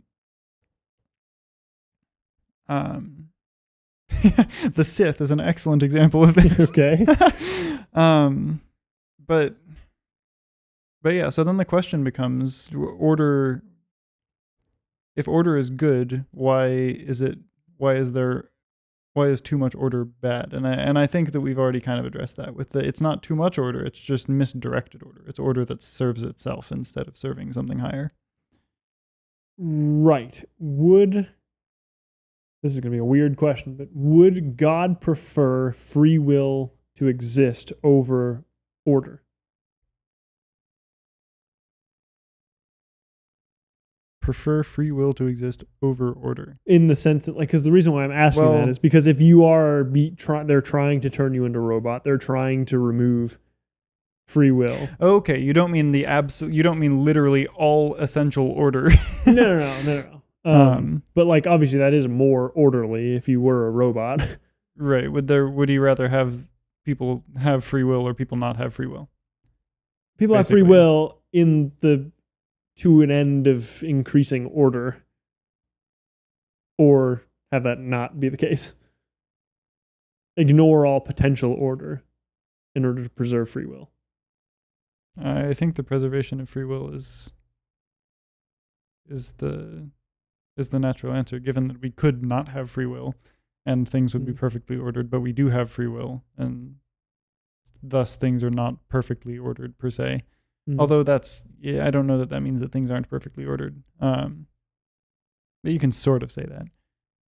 And so I think the fact that we do have free will is evidence that God would prefer free will over an absolute, total sort of order in that sense. And it's not an absolute order. It's a worldly sort of order, which is why I feel like we can say that. Sure. Okay. I am fine with this answer. Glad to hear it. I like how you brought up the robot game as an example of that. I was not paying attention to the plot of the robot game at all. Really? Yeah. I watch one of my favorite YouTubers. I was going to shout her out, but then I realized she says some contentious things, and I don't know if I'm ready to align myself with that on the air yet. I'm curious who this is. You need to tell me. I'll show you after, yeah. And I'm sure I will eventually. I mean, I have to. My next article will be very contentious anyway. I have to do these things. I am scripturally bound to do these things. Anyway. Okay. But one of my favorite YouTubers does like one of her main video premises is just like going through some modern work of media and being like, and running through that exact same plot that the robot game had and being like, yeah, here's the narrative that's being pushed on us, and here's why it's anti-Christian and dangerous. And it's like, yeah, okay, fair enough. And so now I have sort of my eyes are a little bit peeled for that. And so the robot game did the same thing, and I was like, oh, look, it's that. Interesting. Fair enough. I obviously take issue with the correlation of anti-Christian and dangerous being a thing for very obvious reasons. Right. I mean, I'm not a Christian. I'm very much so an atheist. So obviously I don't really agree with that, but I will let you have your fun here. Yeah, I mean, necessarily, I think that things that, excuse me, I think that, excuse me, necessarily, necessarily, I think that things that bring people away from God or demonize Christianity in the public eye, which effectively brings people away from God or keeps them away from God, I think that is dangerous because, God is order and goodness and all of these things. So if you distance people from God, then you're distancing people from order and goodness and all of these things, which is how we end up in the situation that we're in right now. But the situation always has been. Not to this extent. Well, I think your entire life being as fantastical as it is like one big example of recency bias. What? Like, for example, we are, like, you could say we're living in unprecedented times right now, right? Okay. That's always been true. Did you mean fantastic instead of fantastical? Well, no, not like as in fantastic, because fantastic has a good connotation. I think there's a lot of bad in the world right now. Unprecedented? I'll roll with just that. I'll start from scratch here. Okay. So would you agree? Like, people always say we're living in unprecedented times, and that times are like so either bizarre or just outright bad right now, right? Mm-hmm. I feel like that's always just been the case. I feel like you go to any time period and you can ask people that same thing. And I feel like part of that is because people don't realize that when they are actually in good times. That's an interesting idea, and I'm not... So I think people always have a negative connotation to the world. In that sense, I feel like people are always thinking the times are bad. I don't think people realize when times are good. But in that sense, I find that I think that saying that times are bad right now because things are anti-Christian it just does not sit right at all. I actually think that we're getting progressively less anti-Christian. I think that I feel like the polarization of the spiritual warfare has kind of ending up coming to a sort of culmination, to the extent that now the people who are on one side know that they're on one side and are fighting on one side, and the people who are on the other side know that they're on the other side and know that they're fighting against it, which is why I feel like at the same time we've got church rates quadrupling and our generation going to church more than our parents and all of those things. But also at the same time we have, I can't say anything on the other side, but for obvious reasons. But like, I will say this: I think that the rejection of truth that we see in our generation is unprecedented historically. I don't think that there has been such a vehement and adamant rejection of truth ever. And I say that in light of the postmodernist movement, because I think that this is a culmination of the postmodernist movement. Yeah, and so I feel like there are more Christians and there are also more people who are against Christianity at the same time, because people are running from the middle. Sure. Yeah. So essentially we're in a world of radicalization right now. The spiritual warfare is culminating. Both sides have rallied their troops, and now we're marching off to very figurative, very non-insightful of violence battle.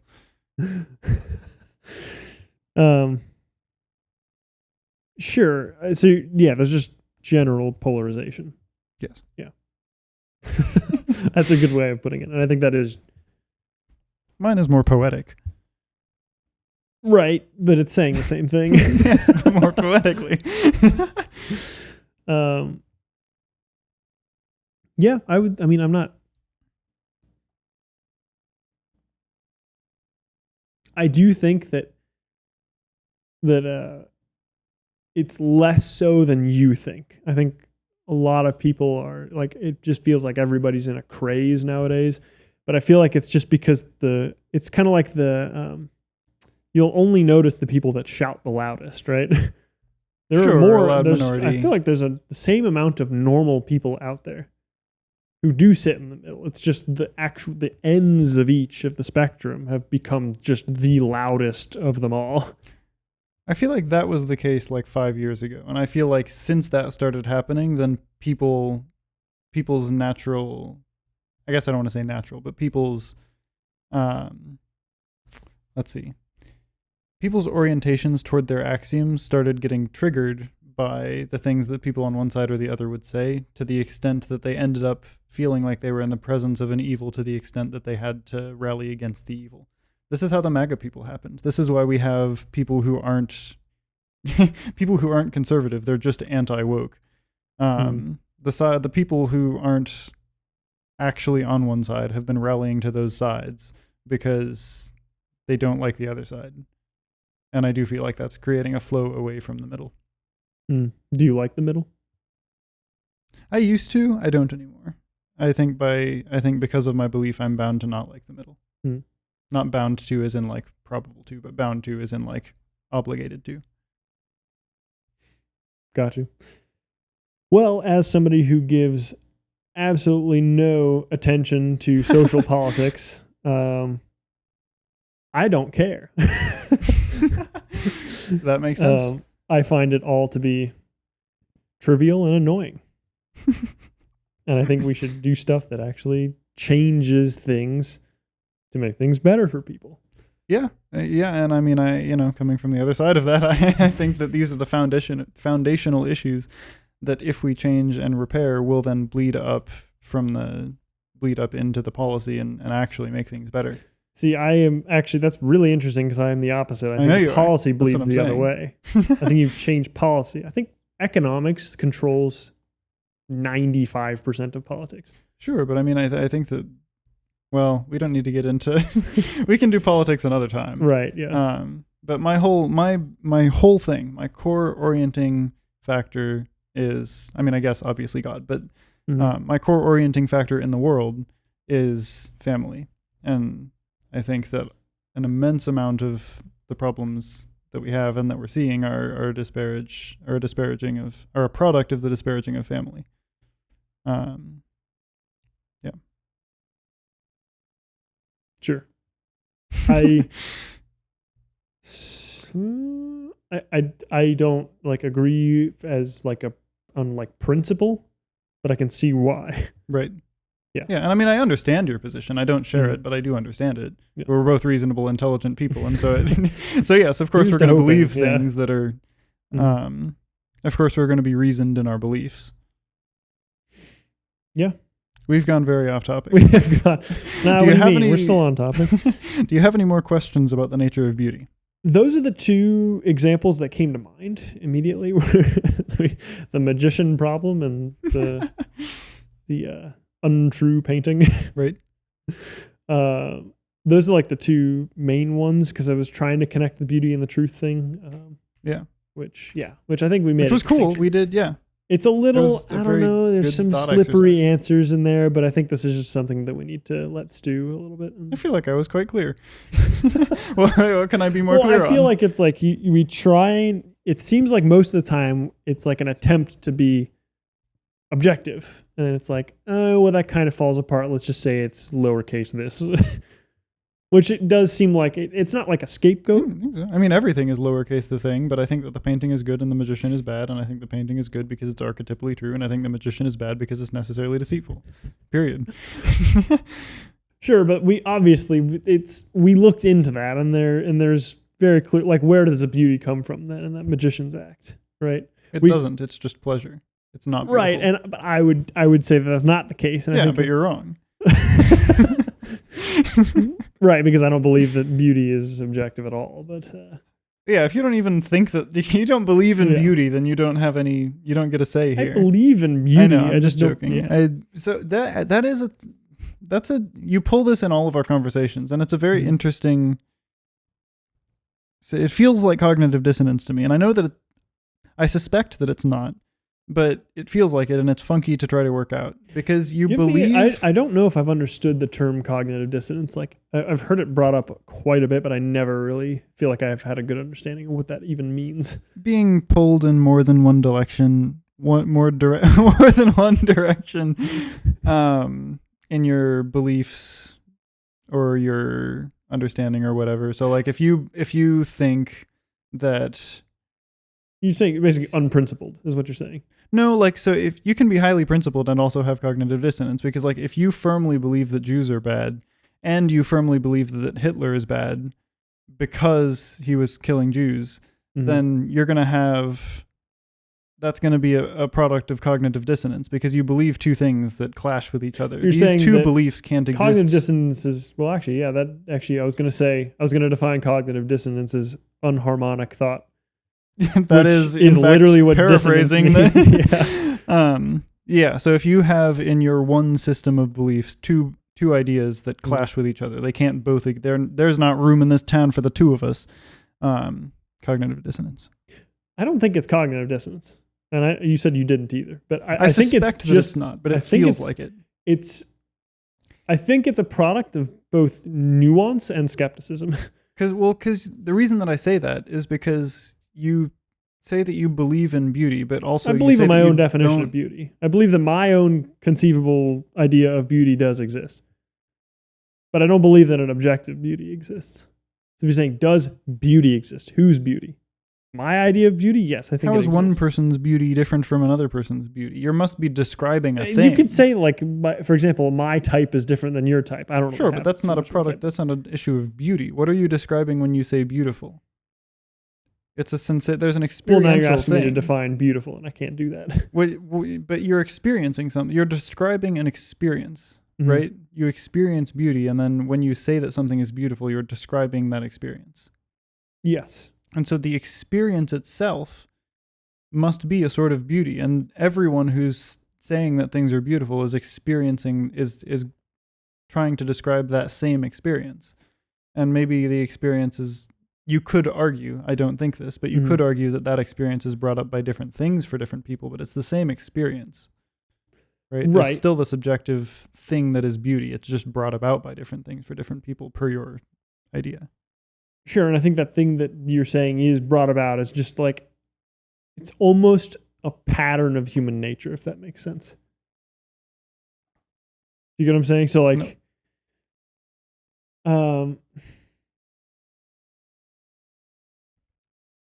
we had a similar discussion last time. I think that just via evolution, we have certain thought processes that are more convenient and more applicable and therefore exist in our mind. So we have this like pathway that we call beauty in our mind, right? And we can take that pathway for certain experiences.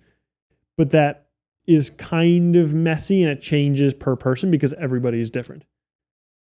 And that path can also be changed based off of your other lived experiences before that. But you do have some general direction that it's going.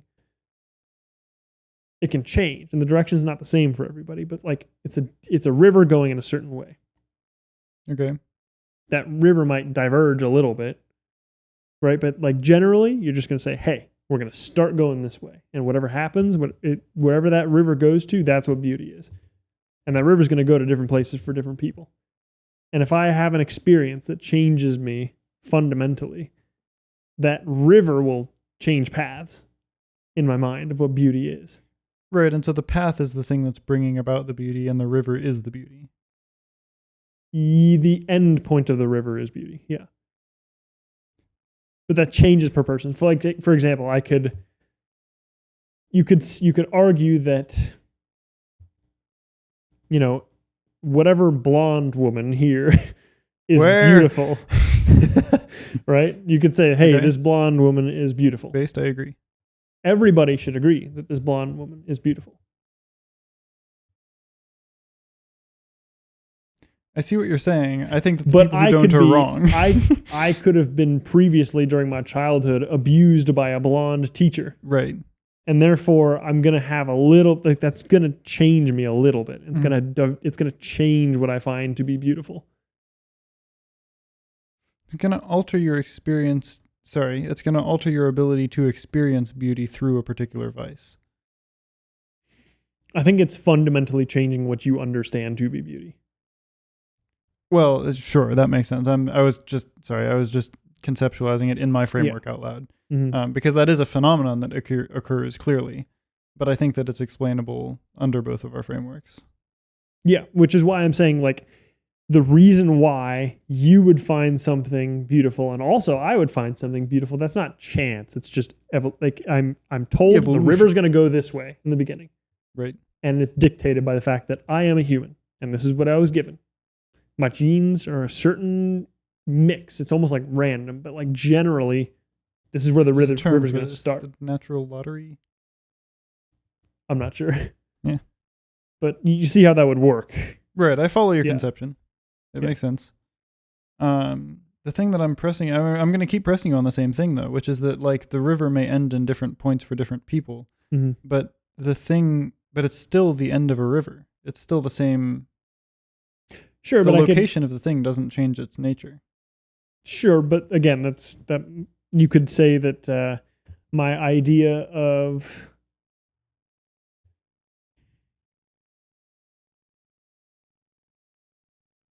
what's a parallel thing to?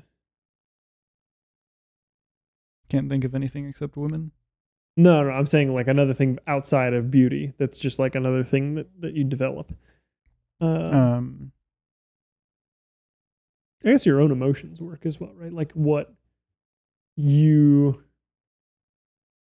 how you understand what sadness is, kind of. Well, no, that doesn't make sense. There's a parallel to be made. I'm not sure where. I would have to think about that. But what brings you joy? I feel like they all line up with what happiness is as well. Yeah. Yeah. You could say happiness is. But it's like, it's one of those. It's the same thing though, where different things bring different people happiness, but everyone's experiencing the same thing when they experience happiness, just through a different means. They're all experiencing the same happiness per se. It just comes from a different thing. No, because that happiness or that beauty lies at a different point. But it is fundamentally different, I think. How? Why? How can you say that you experience beauty from one thing and another person experiences beauty from another thing, but also say that that the experience is fundamentally different? I think and you can't equate experiences. I don't think that's even possible. That beauty is not the same beauty. Then what makes it beauty at all?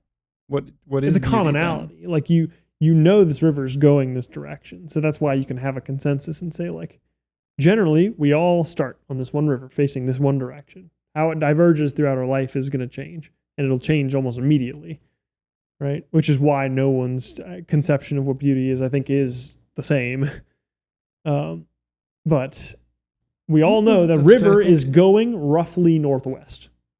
Where that'll end up, I don't know. But we all started the river going roughly northwest, right? And because of that, the river's going to look very similar to other people's rivers, but it's going to be fundamentally different.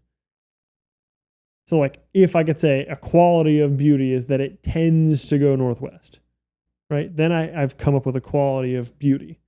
And that quality of beauty, I could say like, hey, I find that beautiful. And that quality is what I am observing and leading me to. Right, sure, I'm with you. But so there's a divergence at some point. Everyone is born. Everyone has a river. And everyone's river ends at a point. Sure. Yeah. But everyone's river ends at a different point. So it seems to me that the only difference is that the end of the river lies in a different place. It's still the end of a river. The river still exists, and you are still you. Mm-hmm. So why would the nature of the end of the river be different depending on its points? I don't feel like the analogy is helping here. No, the analogy is imperfect, but you understand what I'm saying. Like it is, I think you are fundamentally melded. There's a thing that changes with every experience you have, right? Because you kind of work like AI in that. I know what you mean. In that you're essentially, when you ask me a question, I am going to give a response that, like my response, you can pick apart my response and say, oh, I know where this part of his response is coming from. It's from this lived experience.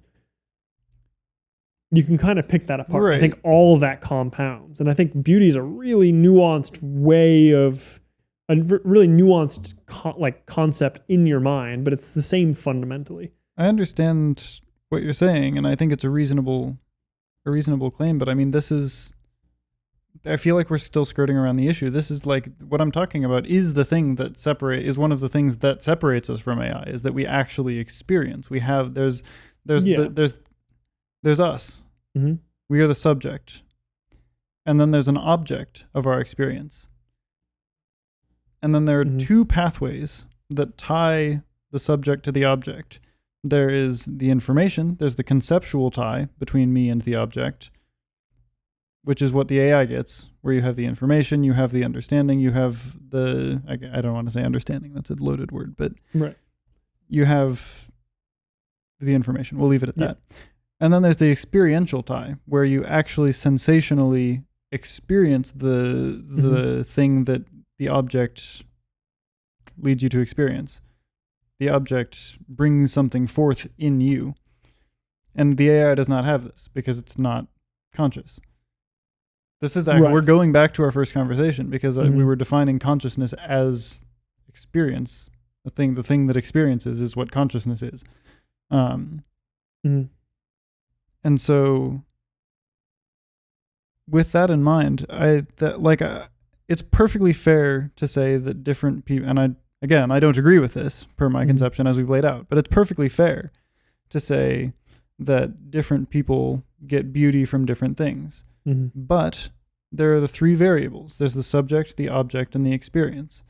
And all we're doing, we're changing the subject and we're changing the object, but the experience is staying the same. It still has the same name, it's still got the same identity, and it's still got to be the same sensation. The feeling that the object is bringing forth in you still has to be beauty in order for the conversation to be about anything. Otherwise, we're just saying different people feel different things from different stuff, which is like, which I think is a perfectly valid way of looking at it. But that's not. But we're talking about beauty specifically.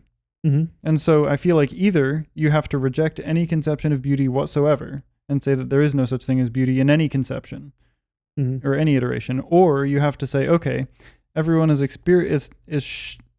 having the same experience that's being yielded from different things, by different things, that's coming from different things. I don't think that holds, though, because I could say, okay, so we both view the same painting.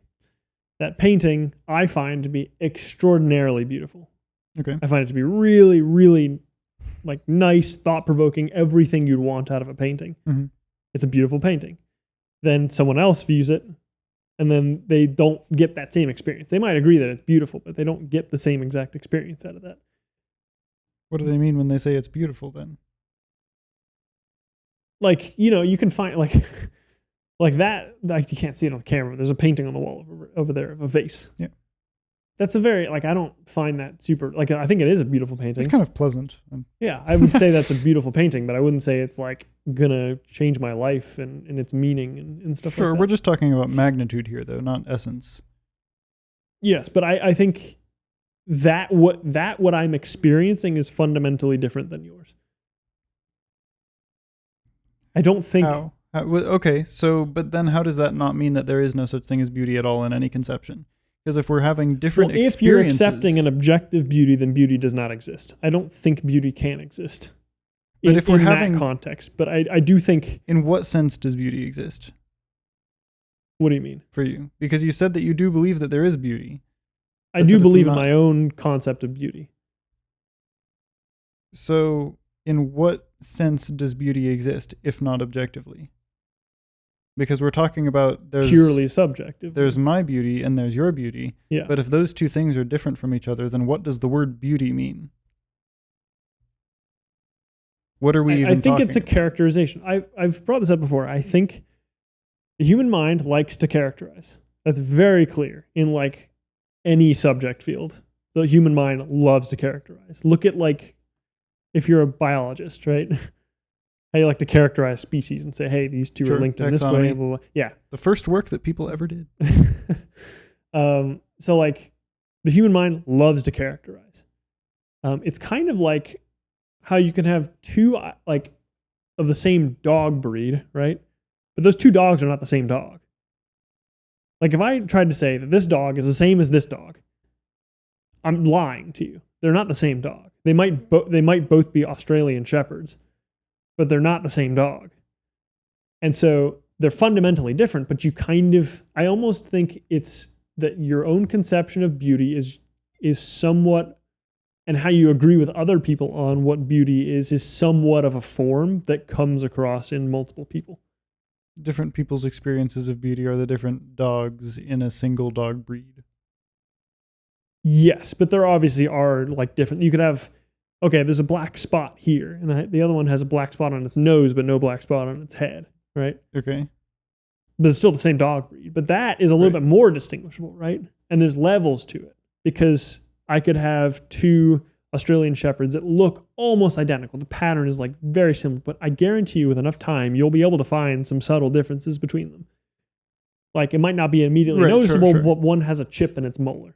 Mm-hmm. Okay, it's fundamentally different. It's a different dog. It's not the same dog. Yes. But if I look at it, those two will look very similar. And I would equate that to being like, oh, you and I might have a very similar idea of what beauty is. We have a very similar river.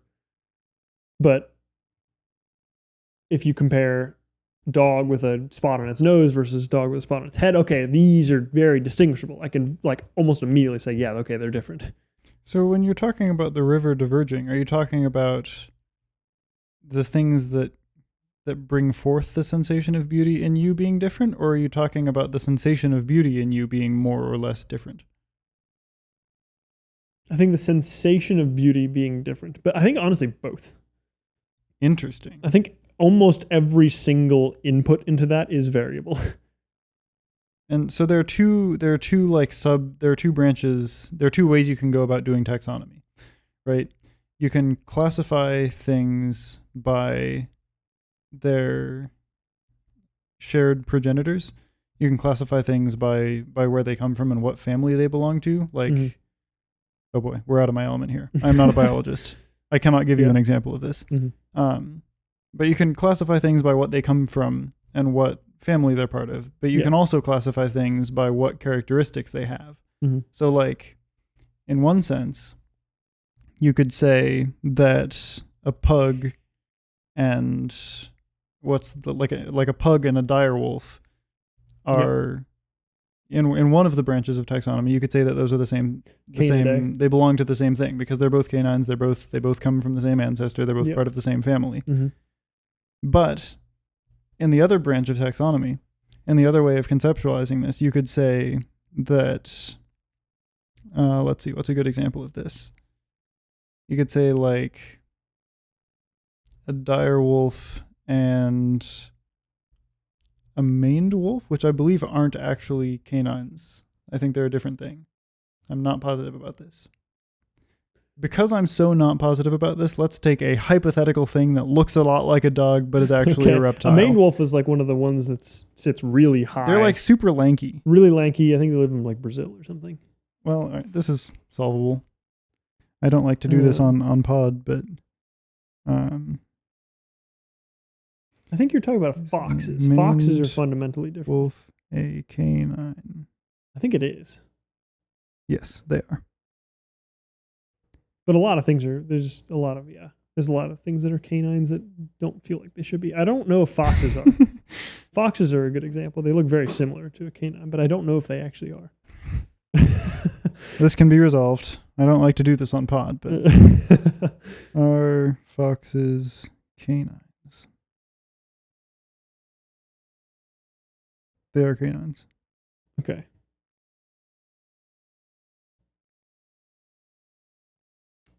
Well, okay, go with your hypothetical. Let's say a dire wolf and a bear. Okay.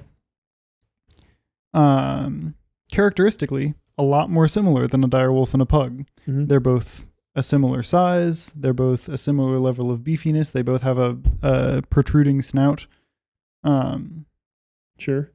And bigger ears, I think. Mm-hmm. We really are out of my element here. Let's see. They both have tails. I think pugs kind of don't really have tails. Right. So in the sense of classifying by characteristic, mm-hmm. you can put bears and dogs together bears and direwolves together in the same class, in the same family, while a mm-hmm. pug, which is actually part of the same family, as a direwolf would not be part of this category, because you're judging by characteristics. The two things, direwolves and bears, have fundamentally different natures. They're from different progenitors. They're part of different genetic trees. But because you're classifying because you're categorizing by qualities? I don't remember what I said earlier. They're part of the same classification anyway, even though they're from completely different things and are completely distinct. When you're talking about the sensation of beauty being different between different people, are you talking in the first thing, like the dog breed example that you gave, where it's one progenitor, it's one larger umbrella, and the sensations are branching out so that they still share a fundamental nature, but they're different iterations of it, different species, so to speak? Or is it the second thing where you're classifying by characteristics? So the two things can have fundamentally different natures and really not have anything to do with each other or a common ancestor at all, but they look very similar and they iterate themselves in similar ways.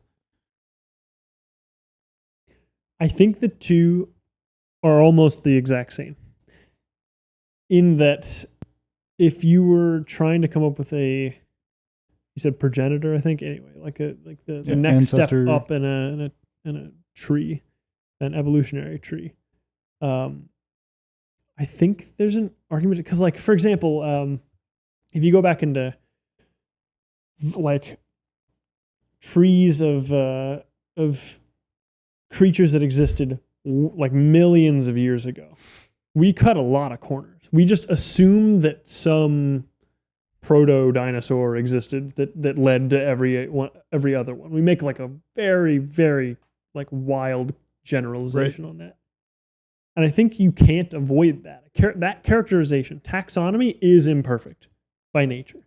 Sure, but there are genes that are shared within the canine family that are not shared between the direwolf and the bear, even though the direwolf and the bear look more similar.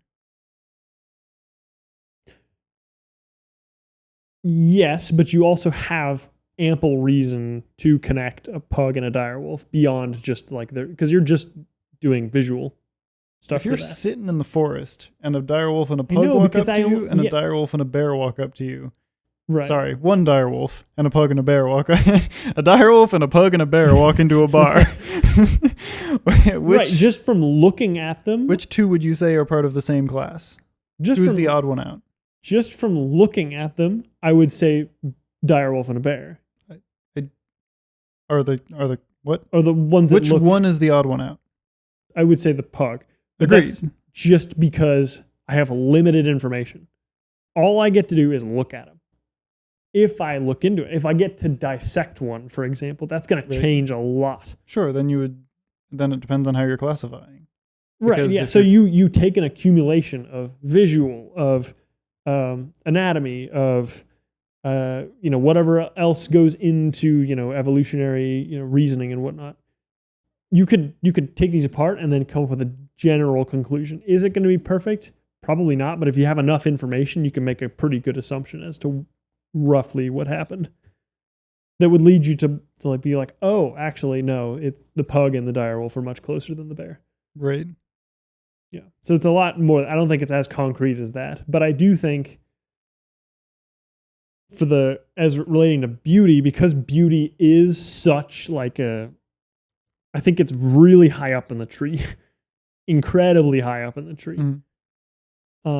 In that example, to the point where everything's blurry. It's like looking at characterizations from animals that existed millions and millions and millions of years ago.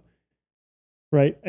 I can like construct a good idea. I have like a general understanding of like, okay, all these dinosaurs kind of had similar traits. We're just going to characterize this proto-dinosaur that existed that has all this stuff that led to whatever, right? Like after the first extinction or something of the dinosaurs, I think they like classify and say, oh yeah, 3 animals existed. Well, no, more than 3 animals existed. It's just convenient to say that these 3 archetypes of animals did exist. Sure, and there are lots of other holes with that stuff also. There's a book called Darwin's Doubt that I want to read about that looks very interesting, and there's the whole like missing link thing and whatever. Yeah. Taxonomy is the perfect example of the human tendency to want to characterize imperfect things. that characterization is going to be imperfect. There's literally no way to do that because the genes of one thing are going to be different than the genes of another, excluding twins. But well, even twins have differences between them, right? Like a twin could have a scar versus another twin that doesn't have a scar. Right. Like there's always going to be a fundamental difference between one thing and another. Sure, but the twins both have the same parent.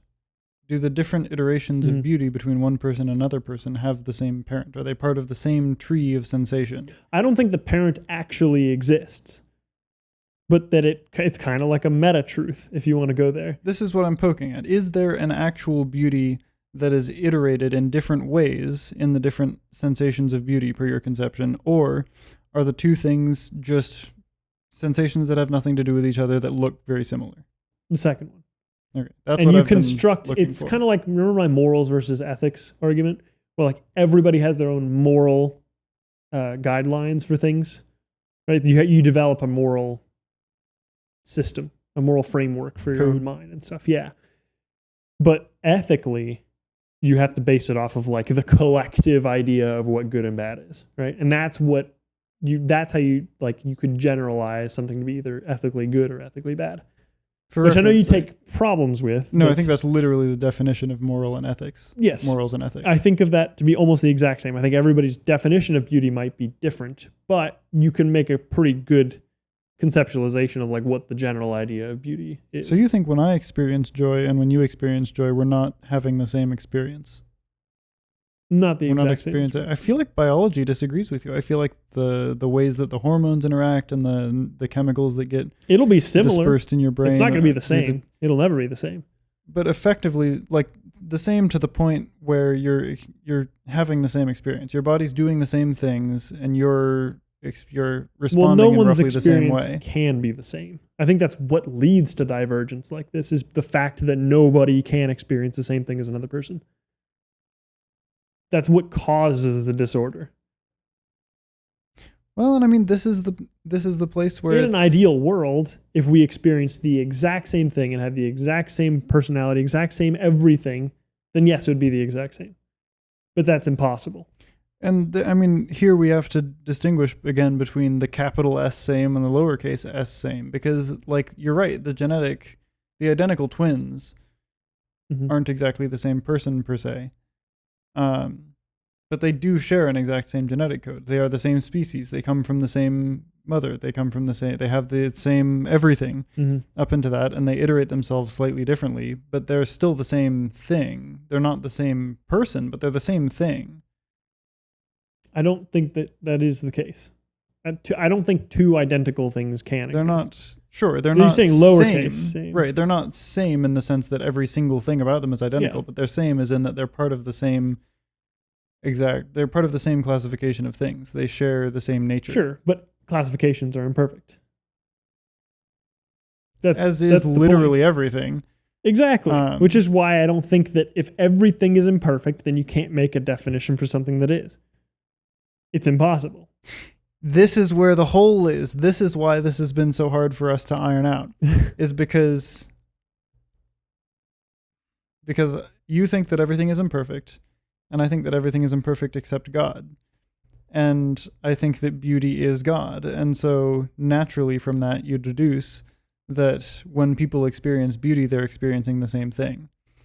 It makes sense that you would deduce, if there is no God and thus there is nothing perfect, that when people experience beauty, they're experiencing an imperfectly linked thing from other people's experience of beauty. This makes sense to me now. That took me a minute. I understand the distinction. I realize I'm not always the greatest at like getting these things across, but they live in here somewhere. And no, for sure. Yeah. I mean, that's. Yep.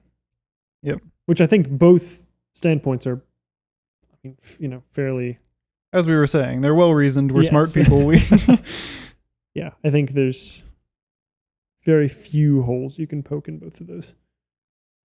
Yeah, that's the annoying thing about metaphysical issues is that I can't prove you wrong. Right. Well, you can't prove anything. Can't prove anything. That's probably you true. Can't prove. Well, okay, so again, every proof exists on the back of another proof. Right, and they which reduce just causes an infinite infinitely, regress. Right. Yeah. Yeah. Yep. I agree with that, with the asterisk that there is a opus. well, but also that that improvable and unknowable are different. Mhm. Like, I don't think that we can, within our realm of perception, necessarily trace back to the opus that you're talking about. Mhm. I don't know that we can do. I don't know that we can't, I guess, but I don't know that we can. But even if we can't, then I think it's fair to assume that you can't prove something strictly speaking. With that said, I don't think that means that I can't know something, strictly speaking. But we went over that in another podcast. Mhm. Well, Yeah, I'm actually very satisfied. Me too. This was a fantastic conversation. We went on for long enough. We filled a whole thing with beauty. Yeah. I don't have anything else to go through. I feel like you did most of the questioning, but I covered my entire 1 page of notes. Let's go. Yep. Praise God. Come listen to us. And I hope this has been a constructive conversation for you as much so as it has been for us. Yes. Thank you guys for listening.